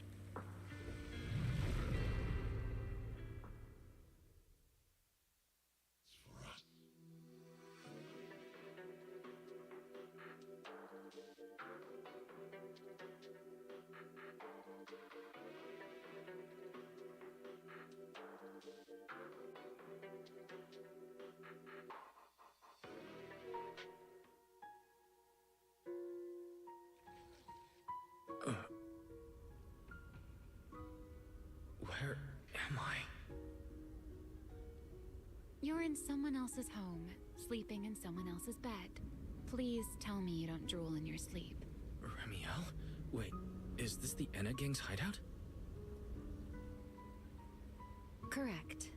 It looks like you're still in good shape.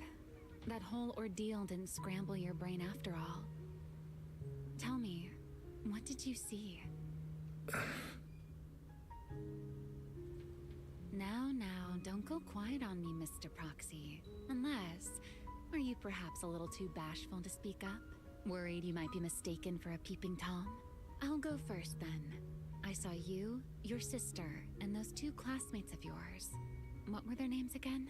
Truvia and... Serpico. Oh, right, Serpico. So that's what happened between you all. No wonder you were so shaken. Why?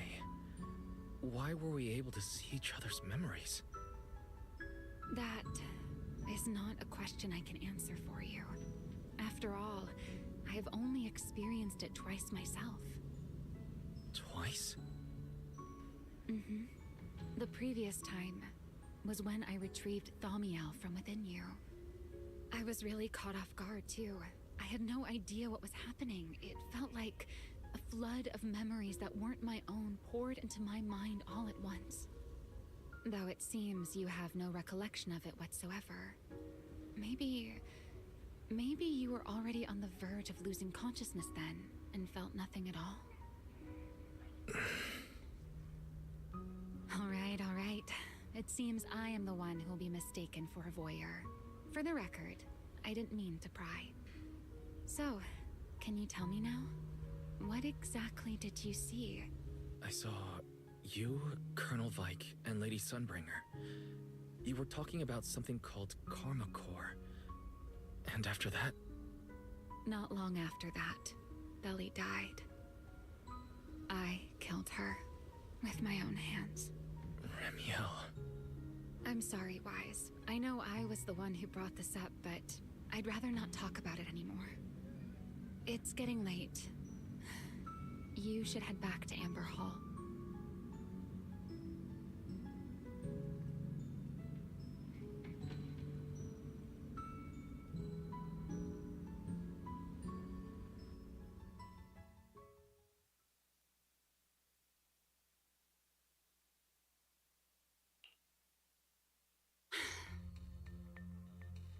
Does everyone in that covenant of yours have this nasty habit of haunting people like restless ghosts?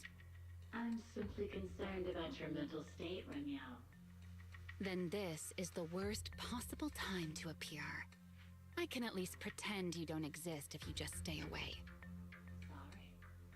If you are truly sorry, then disappear. Now. You knew all along that Faith and I would have that strange resonance, didn't you? I'll take your silence as a yes. Yes. I knew all along that he would have an anomalous resonance with you. The part of you that's already fused with the Karma Core. But I'm sorry. I did not expect the two of you to see fragments of each other's memories because of it. Fine. Since you are being so sincere, I will forgive you this once. So, why did you show up this time? Surely you didn't come all this way just to apologize. After your previous encounter with Eldrada, I'm sure you realize what the three Sunbringers of Rose Califer truly are. Perhaps. I'm not drawing any conclusions here, but I have a fairly good guess. Sunbringer. She always did have a habit of taking things too far. What's your plan then? My plan? Well, how about a short summer vacation here in Rose Califer for now? Ramiel, I'd hate to remind you again, but time is running out. Though, to be honest, I don't think you need to be in such a hurry. I know that storm you foresaw better than you ever will. And I also know when it will arrive.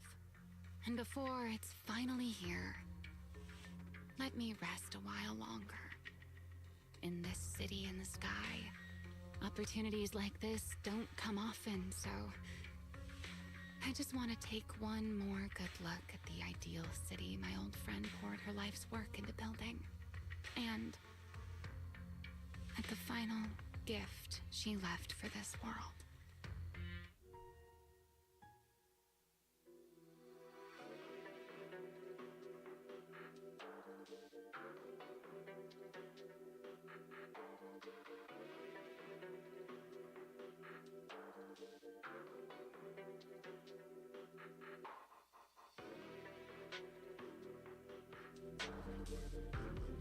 I've never seen Ramiel look that sad before.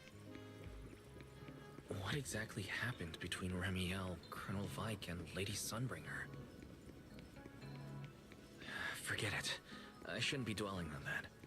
I've got to head back to Amber Hall first and review the data we collected.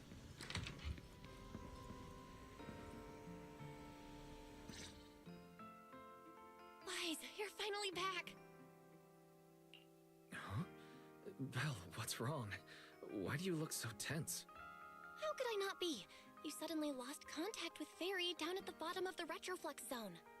If Ramiel hadn't used your phone to let me know you were safe, I was about to grab Billy and Cecilia and come looking for you. Sorry. That's my fault. I should have let you know. Wait, how did Ramiel know my phone password? Did she learn it back then? So, what exactly happened after you lost contact with Fairy and me?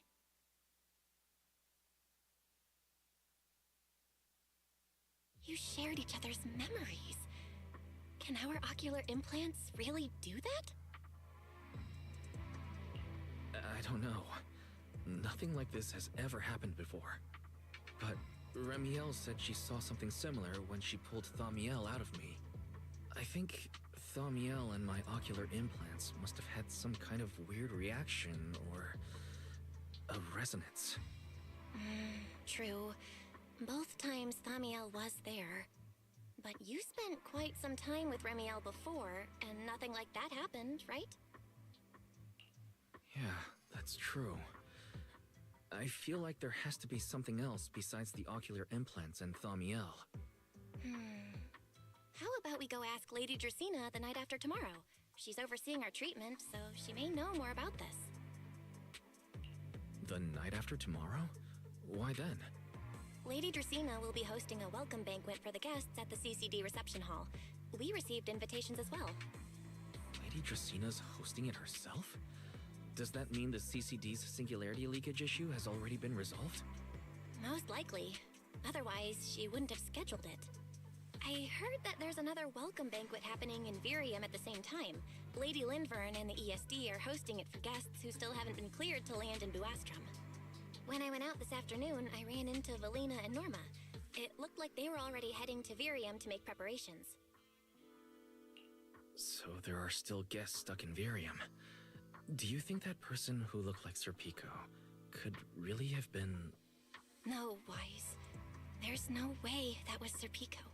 You know he already... Yeah. Wise, I get it. Seeing Truvia again was bound to bring back a lot of memories. But that's all in the past now.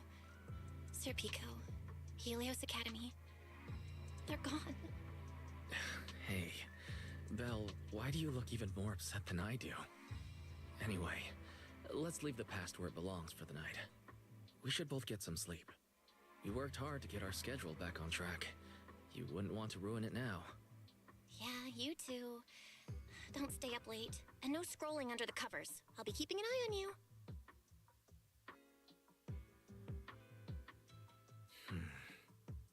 Maybe I should take another look at the data from the retroflux zone before I call it a night. If I'm lucky, I might find something that tells me who the culprit really is.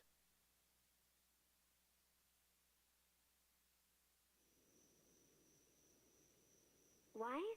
Your light's still on. Still working. Wise?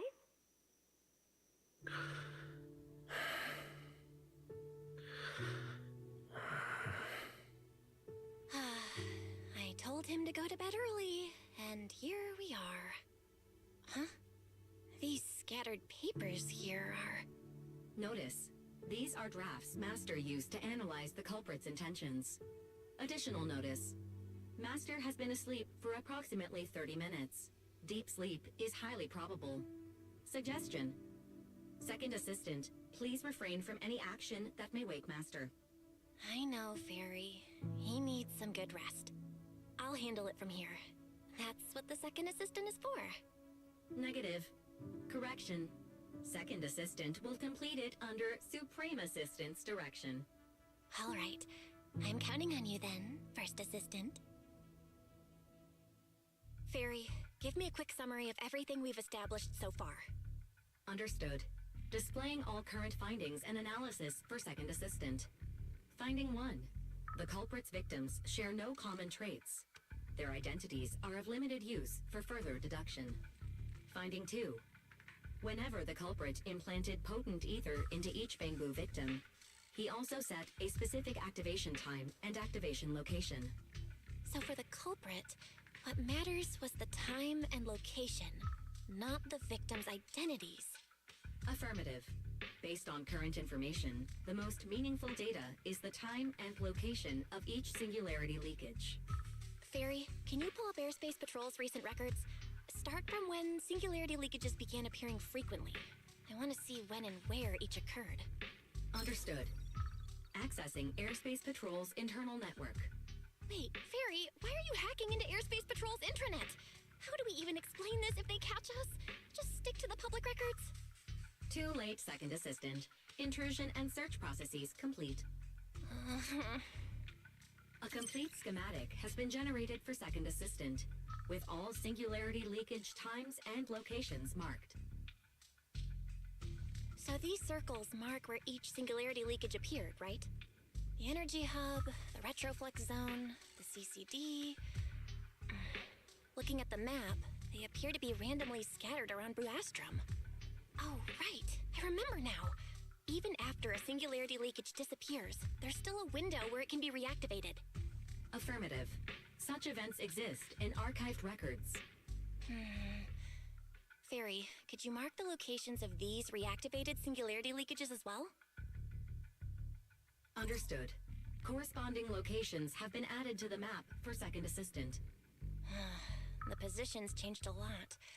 No wonder Lady Dracena spent so long dealing with the CCD singularity leakage problem. Huh?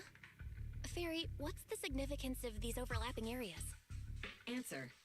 These indicate multiple singularity leakages occurring in close proximity, both in time and location. Analysis. Under these conditions, multiple singularity leakages interact, causing the affected area in real space to expand accordingly. So what you're saying is, multiple singularity leakages that appear at the same time and place can overlap? Wait, does that mean... Fairy, can you reorganize this data again? I want to pinpoint when and where these singularity leakages came closest to overlapping. Understood. Generating new analysis results for Second Assistant.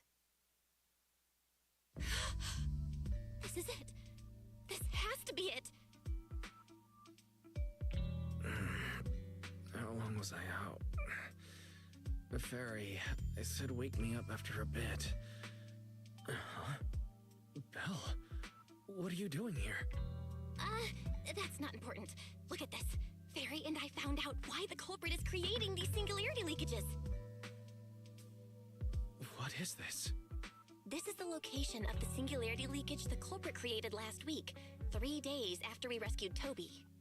Each of these singularity leakages overlaps with the others, and the affected area stretches from the edge of Scommel Hollow all the way to Buastrom's main urban district.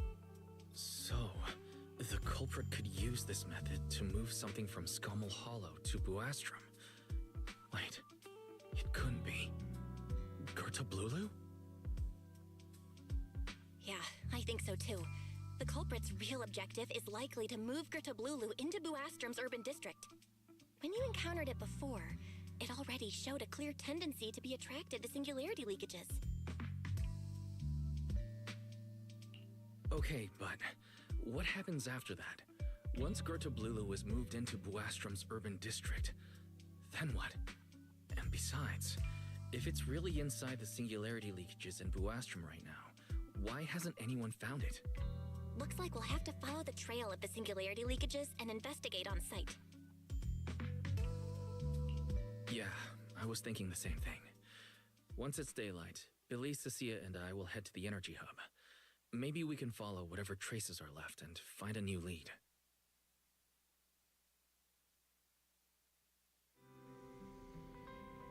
I slept pretty badly last night. Oh well. I should head downstairs and find Billy and the others first.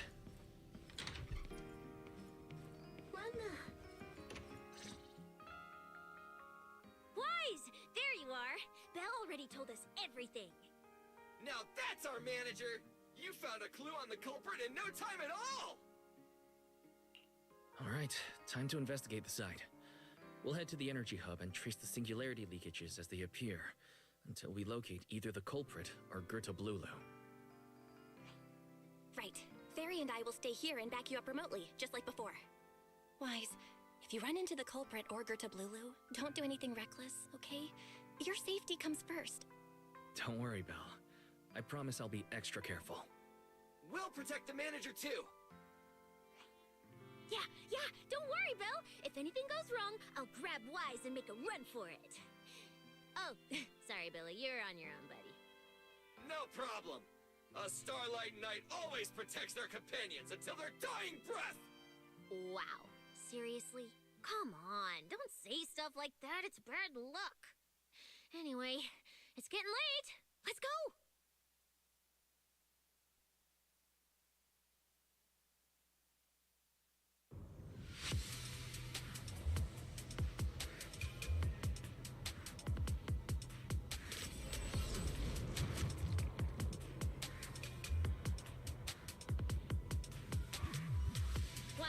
We're here. Stay sharp, and if things go south, just run. Huh? Well, where are we? Did we end up back in Buastrom? It looks like an office? This place feels really familiar. Wait, isn't this Lady Dracina's office? Valina brought me here before. Huh? Lady Dracina's office? So Gertablulu came all the way here just to walk straight into a trap? But Lady Dracina never mentioned anything like that. Strange. We expected the trail of singularity leakages to lead into Buastrom, but why would it end at Lady Dracina's office? Wait! Footsteps outside! Hide! Now!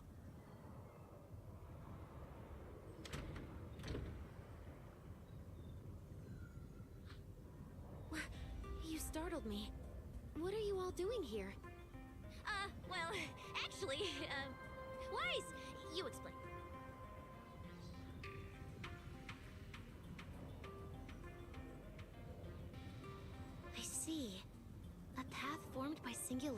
leakages? I really hadn't considered that possibility before. If your speculation is correct, then Gerta Blulu is most likely hiding among the singularity leakages in Buastrom right now. And if that's the case, then it all makes sense.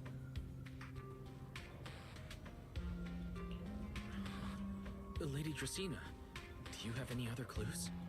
Well, you see, a few nights ago, a small singularity leakage appeared near my office. Considering that, together with your deductions, the target of both the culprit and Gerta Blulu is most likely... Wise, could I ask these two to step outside for a moment? After all, their identities...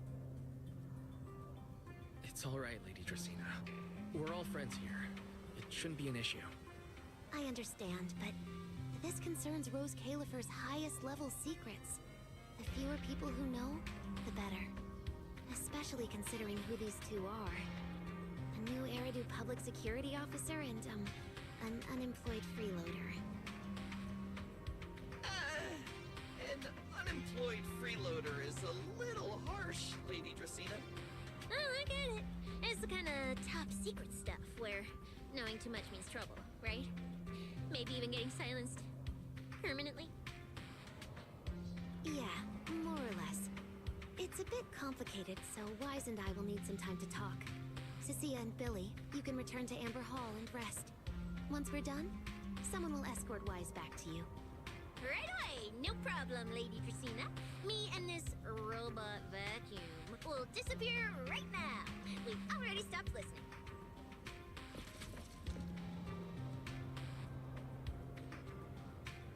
Something feels off. Why am I treated differently from Cecilia and Billy? Is it something about my identity? Why would Lady Dracena send them away like that? Should I call them back here? What is it, Wise? Something on your mind? It's nothing, Lady Dracena. Come here, Wise. I'll tell you what happened that night. That night, I had just returned to my office, and I sensed an unusually strong ether presence in the air. The source seems to be somewhere around here. Now that you mention it, there still is a faint trace of ether in this room. Aside from the residual ether, these documents were scattered across the floor at the time. Lady Dracena, are these documents connected to the incident? Compare them with what you have found. Once you read them, you will understand. CCD facility renovation plans, personnel transfer records, Rosetta Data daily reports. They don't seem to have much in common. What's going on? My eyes just... Wait. That ethereal broke in several days ago.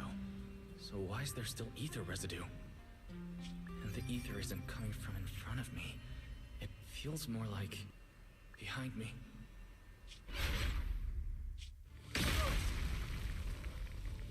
I knew it. You're not Lady Dracena. What exactly are you? Lady Dracena. I'm Truvia from High Ambitions Corp. I'm here for our appointment. Truvia, run! Huh? Truvia. No. No. Move, now.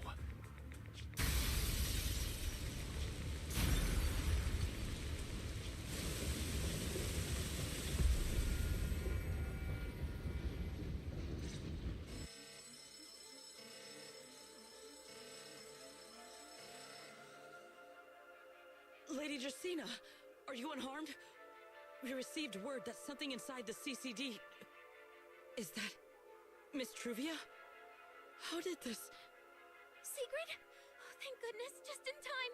Hurry, help me stop the bleeding. Yes, Lady Dracena. This is my fault. I shouldn't have left her here alone with Wise. Wise? Lady Dracena, forgive my boldness. But do you mean... Mr. Wise gravely wounded Miss Truvia? Yes, that's what happened. What I mean is, I never realized there was such a deep animosity between Wise and Truvia. But but I believe Wise must have acted on impulse. He would never do this otherwise. In any case, our first priority is to find Wise and get to the bottom of this. He just fled. Lindvern isn't here, so can I count on you to handle this, Secret? Secret, is something troubling you? My apologies, Lady Dracena. I will find Wise at once and bring him back to you. Good. I'll leave that to you, Secret. And about tonight? Keep it quiet for now. We don't want our guests who've just arrived to feel any unnecessary panic. Yes, Lady Dracena.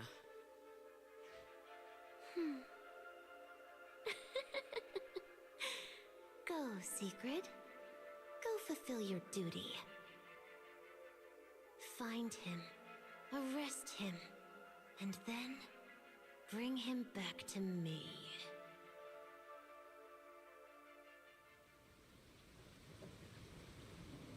Pyrois!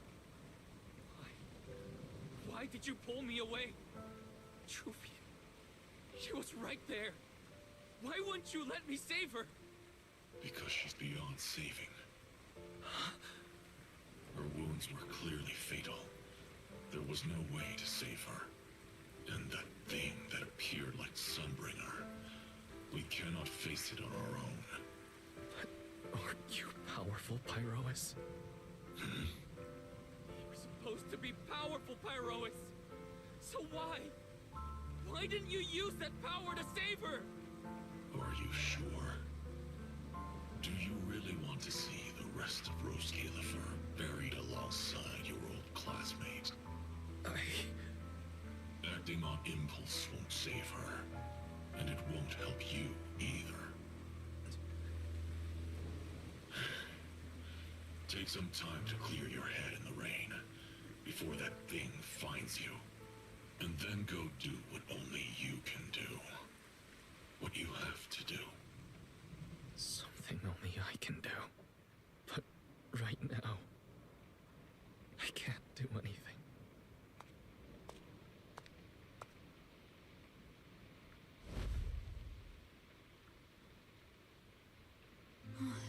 You sure look like a mess. It's only been one day. How did you end up like this? Ramiel, why are you here? The airspace patrol alarms have been going off non-stop. So I had to check, didn't I? They could be looking for their fugitive. So, how did you manage to end up in such a mess? All right. If you don't want to talk, fine. But don't stand out here in the rain, okay? You'll catch a cold. And if you don't want to go home... Oh, right. Amber Hall's already surrounded by the airspace patrol. Going back now would be walking straight into a trap. In that case, why not come to my place for a while? At least I can give you somewhere to sleep. If you don't answer, then I'll take your silence as a yes.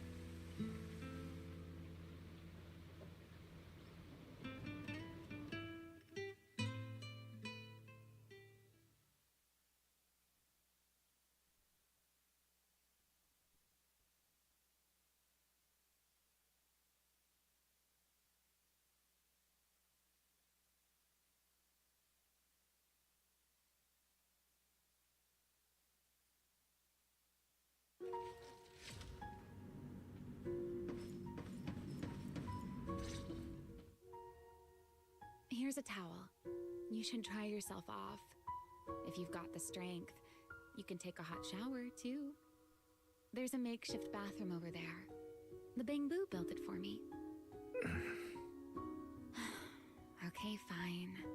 If you don't want to move, I'll dry you off myself. Why? Why did you bring me here? Hey, shouldn't you thank me first, Mr. Soaked to the Bone? Thanks, Ramiel. Since when did you become so obedient? That isn't like you at all. If you really want to show your thanks, here, it's your turn.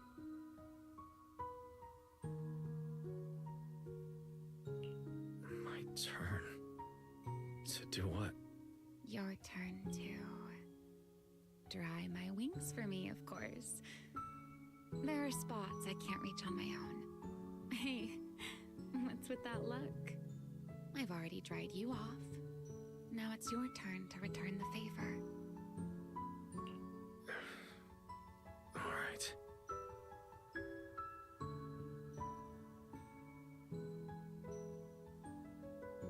You know, Wise, I've never liked rainy days. The rain always leaves my wings soaked and heavy. Shake as I might, I can never quite dry them. The same goes for taking a shower, though at least I can manage to keep my wings from getting too wet. Wet wings must feel really uncomfortable, huh? Yes, honestly, it's miserable and such a hassle to manage. A hairdryer is useless. Too hot and I start shedding. Too cold and I catch a chill. But I can't just wait for them to air dry. It takes forever, and I'm way too impatient for that. Besides, it leaves this strange smell that I can never wash out. So, the best solution is a slow towel dry like this. But with wings this large, there are always spots I can't reach. Before, if I got caught in the rain, I'd sneak onto Belly's bed and roll around, drying my wings on her sheets. Huh? Wait, why would you crawl into someone else's bed? Wouldn't that make her upset? It was fine as long as I didn't get caught. Though, of course, whenever Belly did notice me, she was absolutely furious. And no matter how angry she was, in the end, she'd always do just what you're doing now. Slowly drying the spots that were still damp. Wise, do you know what New Eridu's records say about what became of Belly and me? I remember something about an operation called the Day of Silence. You and Colonel Vike were involved in an accident, and then both died in the line of duty. Yes, died in the line of duty. Such a noble, dignified phrase. Though, in a sense, it isn't entirely wrong. After all, for us Void Hunters, our first and only duty was to suppress the Karma Core inside our weapons. The Karma Core inside the Void Hunter's weapons? That's right. Remember the Enchainer I mentioned before? What truly sets them apart from ordinary ethereals is a special core known as a Karma Core, found only within an Enchainer. According to RK, a Karma Core differs from an ordinary ether core. It doesn't form naturally. It is something made directly by the Creator. The Creator made the Karma Cores, a power capable of rewriting the laws within Hollows, and used them as the cores to create the Enchainers of the Great Hollows. That's the gist of it, at least. Back then, after a long and bitter struggle, we finally were able to bring down one of the Enchainers. But the Karma Core itself could not be destroyed. RK and Sunbringer, they wanted to eliminate the threat posed by the Karma Core once and for all, while allowing humanity to harness the power within it. In the end, they found a way to seal the Karma Core within Porceloy. And from that, they forged the Void Hunter weapons. So, the power inside Void Hunter weapons ultimately comes from the Creator? Yes, which is exactly why there are so many side effects. At the time, we were naive enough to believe that if we could truly master that power, humanity might finally overcome the Hollows once and for all. So, when RK and Sunbringer proposed the plan, we never doubted it for a moment. Lady Sunbringer and Professor RK's plan? Yes. Project Sunseeker. I'll I'll never forget that accursed name for as long as I live. Simply put, it was an experiment that used vast quantities of porcelloi as a medium to partially fuse us Void Hunters with the Karma Core sealed within our weapons. They fused you with the Karma Core? Then that would mean... It meant we'd become artificial enchainers. No more enduring the costs of wielding Void Hunter weapons, and perhaps even achieving a stronger form to defend New Eridu. Looking back, I can hardly believe I fell for Arke's lies so easily. So, it was in that experiment when you and Colonel Vike... Yes. Belly and I were the final participants. Or rather, the final test subjects. Looking back, I wonder if Belly already knew the truth behind Arke and Sunbringer's plan. Otherwise, she probably wouldn't have insisted on coming along.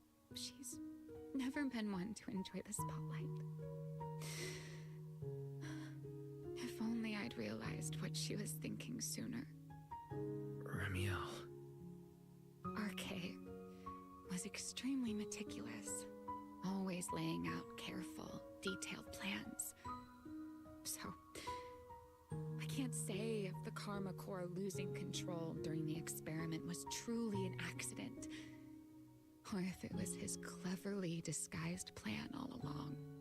But whatever the truth, it ended with the Karma Core spiraling out of control and Belly becoming a new enchainer.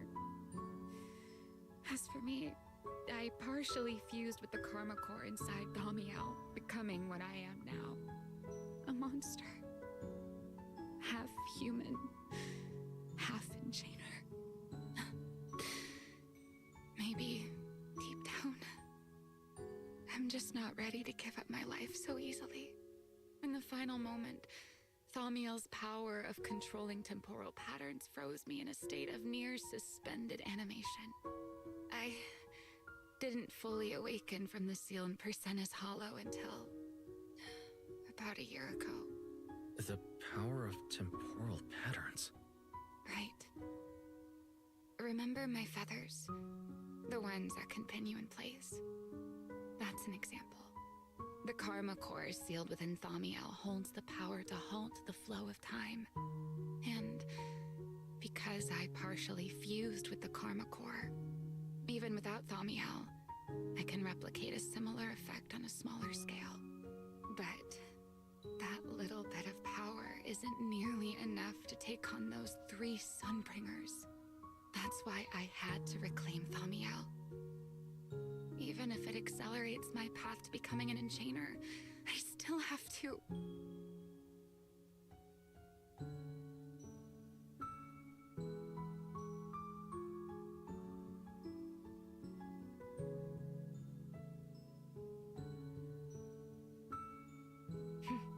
Never mind. Enough about me. Why am I even telling you all of this? Still, now that I've told you so much...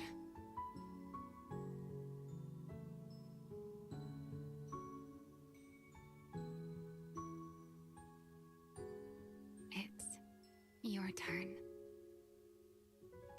Huh? My turn again? For what exactly? To tell me your story, of course. Let's call it another round of our little Q&A game. You didn't actually ask, but I had a feeling you'd want to know. So I went ahead and answered anyway. Now, it's your turn. I wasn't actually going to ask you anything. You simply started explaining it on your own. Fair enough. But once you say certain things out loud, they don't weigh on you quite as much anymore. Or perhaps you'd like a little help getting started? Let me think. Serpico and Truvia. They transferred to Helios not long after Belle and I started there. They came from a prominent background. They were the adopted children of Masiant, the head of High Ambitions Corp. They were exceptional students as well, so it didn't take long for them to become some of the Academy's most talked about students. We were all studying under Miss Carroll at the time, and before long, we became close friends. Back then, we all had ambitious plans for the future, understanding the Hollows, perhaps even conquering the 6 Great Hollows. In our teacher's words, we were meant to seize the sun called Helios. Later, the 4 of us who ranked at the top became the only 4 people ever to have smart ocular implants. Then, during a performance test for the implants, I lost control. Sir Pico. He died because of me. When I finally woke up in the hospital, I learned that Truvia had been taken away by people from High Ambitions Corp the day after the incident. The next time I saw her was during the fall of the old capital. She was with one of High Ambition's rescue teams. To be honest, I never imagined we'd meet again like that. Belle and I were seriously injured, but we still wanted to go back. Back to the ruins of Helios, to save as many people as we could. We begged Truvia for High Ambition's help. We promised we'd guide them through the Hollows, that we'd do whatever it took. But she turned us down without hesitation. I can't really remember what happened after that.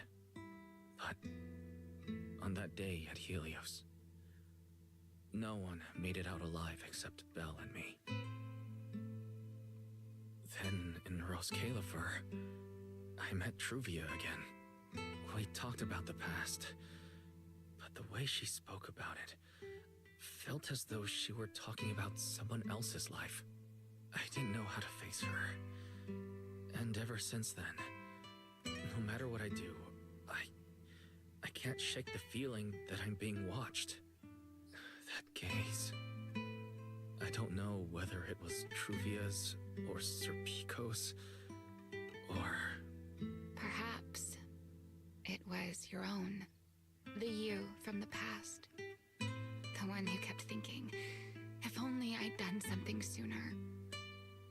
The one who never managed to forgive themselves.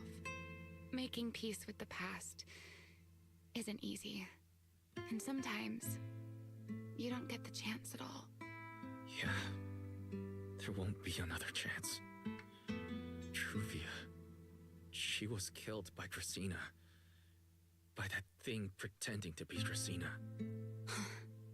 Something pretending to be Dracena. Wise, what exactly happened before I found you? Will you tell me?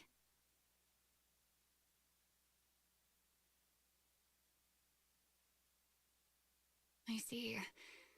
So that means Dracena, the youngest of the Sunbringers, had already... No. Judging from the timeline and the outcome, perhaps not yet.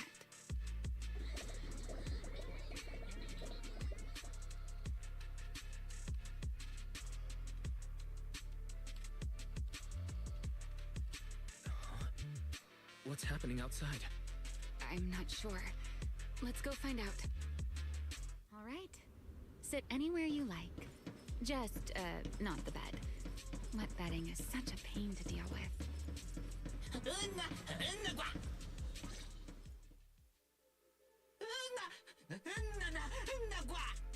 I am afraid I cannot comply. I know Mr. Wise is here, and I have come to take him back. Please do not stand in the way of my duty. Secret. She won't be easy to fool. Wise, hide for now. I'll think of something. Wise? What are you doing? Sigrid, there's no need to pressure them. I'm right here. Thank you for your understanding and cooperation, Mr. Wise. But I'm sorry. I can't go back with you.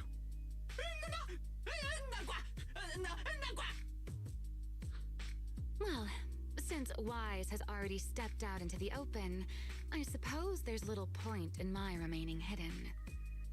This would be our first proper face-to-face meeting, would it not, Deputy Director of Airspace Patrol?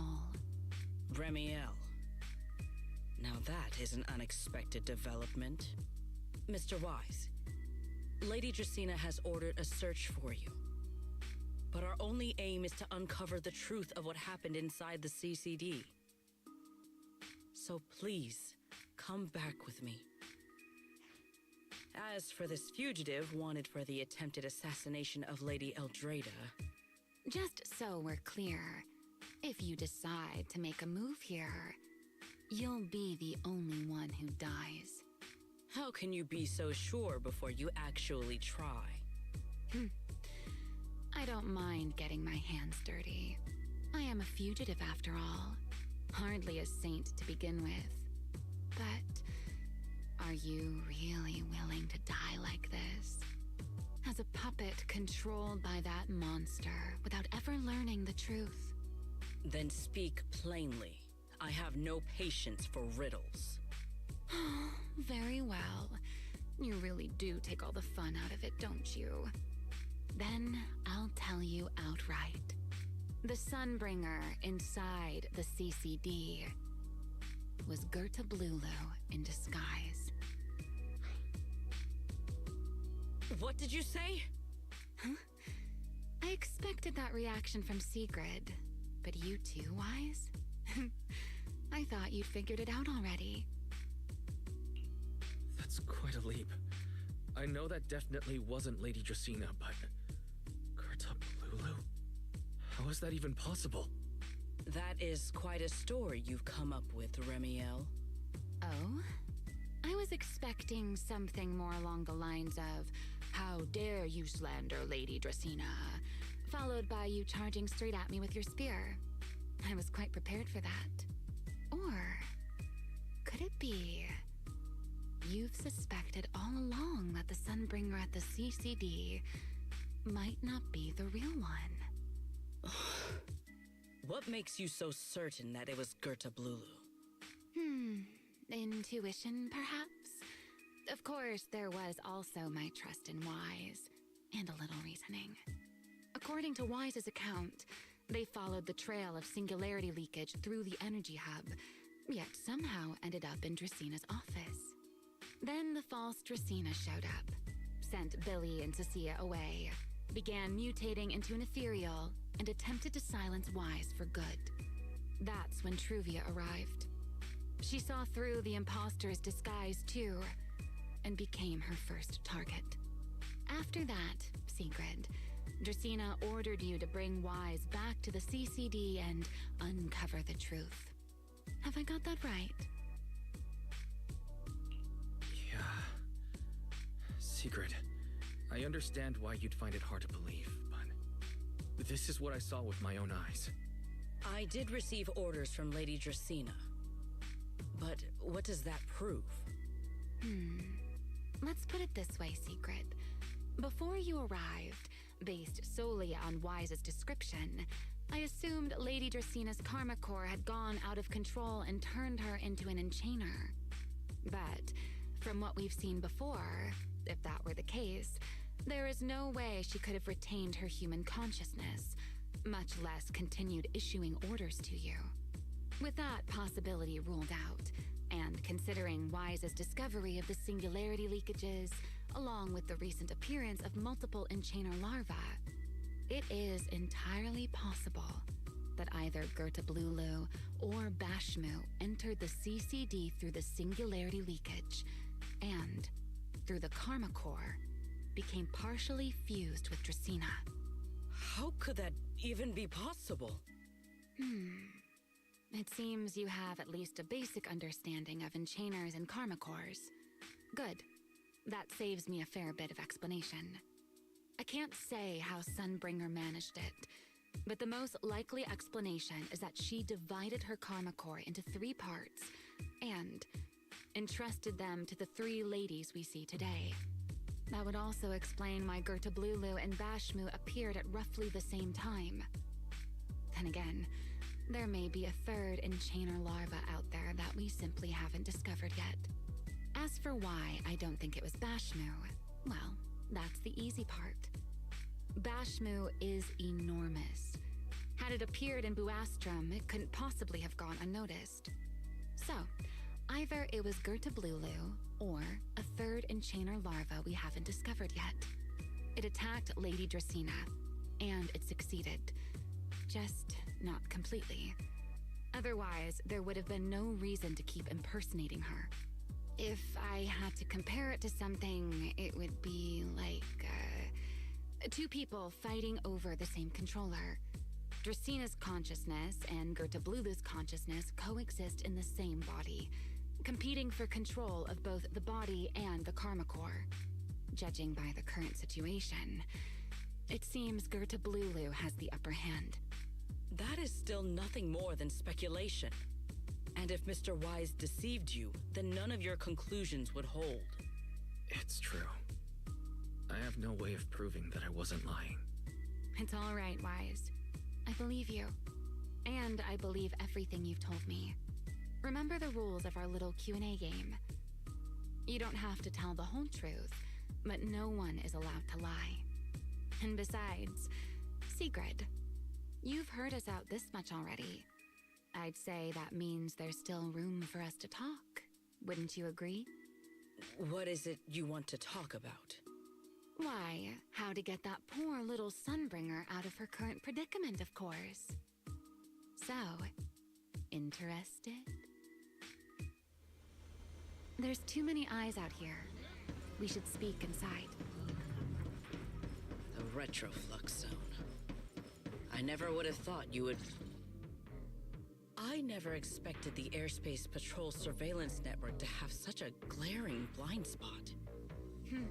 Would you call it that? Before all this, I wouldn't have believed anyone would willingly live in the sewers with a whole colony of Bangbu either. I was pretty shocked when I first got here too. All right, let's save the small talk for later. Let's discuss how we're going to deal with Gertablulu. Or rather, what to do about Dracena. First of all, the enemy has already taken control of the CCD. That effectively gives it access to Rose Califer's communications network as well. In other words, we can't communicate with anyone through electronic means right now. If we do, it'll notice us almost immediately. Lady Dracena did give orders to keep a close watch on any unusual communication signals within the island. See? The enemy is already starting to show the cloven hoof. No offense to horse tyrants, of course. Go on. Dealing with it wouldn't actually be difficult. The real problem is how to do it quietly.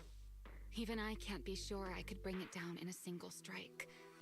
None of us knows how deeply it has fused with the Karma Core. If we act rashly, worst case, everyone in Rose Califer ends up witnessing Lady Dracena turn into an ethereal. And by then, even if we manage to save Dracena, to Rose Califer, all we've really done is save a monster that could turn into an ethereal at any moment. I never thought you cared about Rose Califer's order and stability. Why wouldn't I? This is the utopia my friend built with her own hands.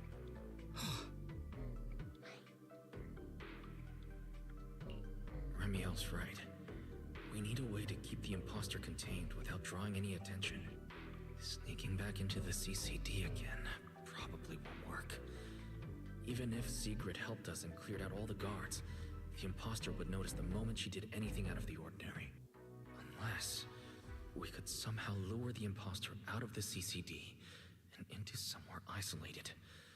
Somewhere no one would notice. Wait. Remiel, Sigrid, I know how we can deal with the imposter without drawing anyone's attention. Oh? Please, go on.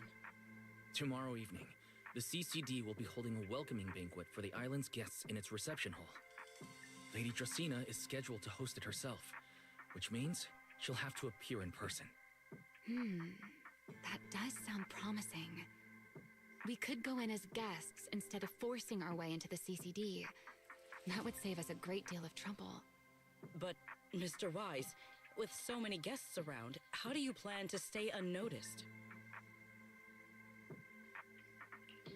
What if a singularity leakage were to appear at the exact moment the imposter makes an appearance? Or rather, a passage formed by multiple singularity leakages. That's how it was transferred to Buastrom in the first place. So naturally, we can use the same method to send it back. And if there are no airspace patrol soldiers near the hollow at the time, then it shouldn't attract any attention, right? I am starting to lose track of what you mean, Mr. Wise. How are you going to make a singularity leakage appear in the CCD reception hall at that exact time? Yesterday, Remiel and I found the culprit's crime scene at the bottom of the retroflux zone. We also figured out how those singularity leakages are being created. I think I can make something similar. As long as we keep it under control, nobody at the banquet should be in any danger. Fighting fire with fire, are we? Yeah. As long as we have stable hollow observation data to run the calculations. Oh, wait. No. I don't have the HDD with me. And I can't contact Bell or Ferry either. So, how am I supposed to get stable hollow observation data? Uh-oh. That look on your face tells me something's wrong, Wise. If you are concerned about obtaining stable hollow observation data, while I am not an expert in that field, I should still be able to offer some assistance. There is a derelict area known as Rosewick within the Scommel Hollow. During patrols, we discovered equipment there that is similar to what the CCD uses to process Rosetta data. However, due to their excessive size, they were left abandoned on site and never retrieved. If the equipment is still operational, we should be able to make use of it. But without data boot to handle the calculations, that would probably take... Oh, the Enna Gang's Bangbu. Most of the Enna Gang's Bangbu used to be CCD data boo. If they're willing to help us. Don't you remember, Wise? In their eyes, those 3 Sunbringers are all imposters. Anyway, leave this to me. At the very least, Prophet Boo should be willing to do me this favor. That leaves one final question.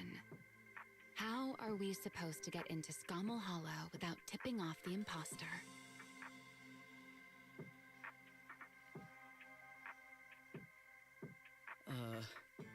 Why are you both suddenly looking at me like that? Oh, nothing.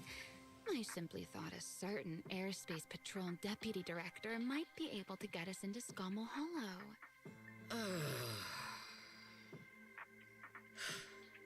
At first light tomorrow, I will return here and find a way to get you to Rosewick. I can also pretend I never saw you tonight. That is all the assistance I can offer. And if I discover that everything you have told me is false, I will personally answer for tonight's decision, whatever the cost.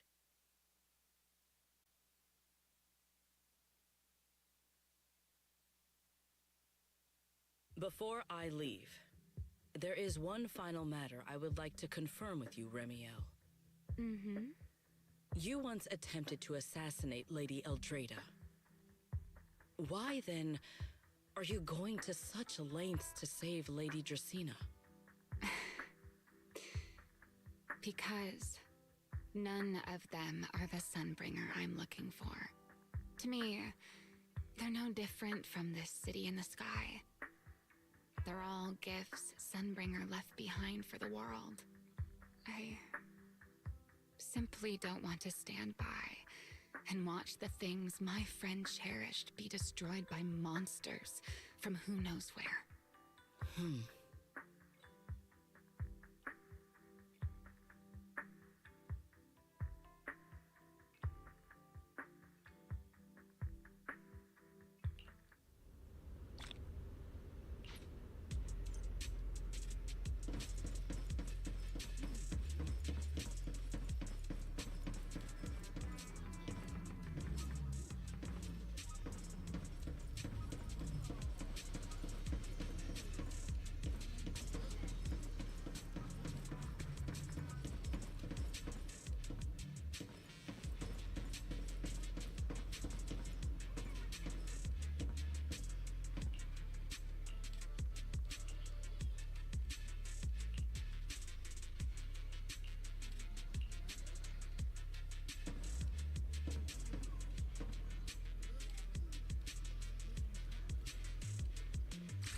Feels like way too much happened today. My brain can barely keep up. There's no way I'm making it back to Amber Hall. I guess I'll have to stay here for the night. I hope Bella and the others won't worry. No, of course they will.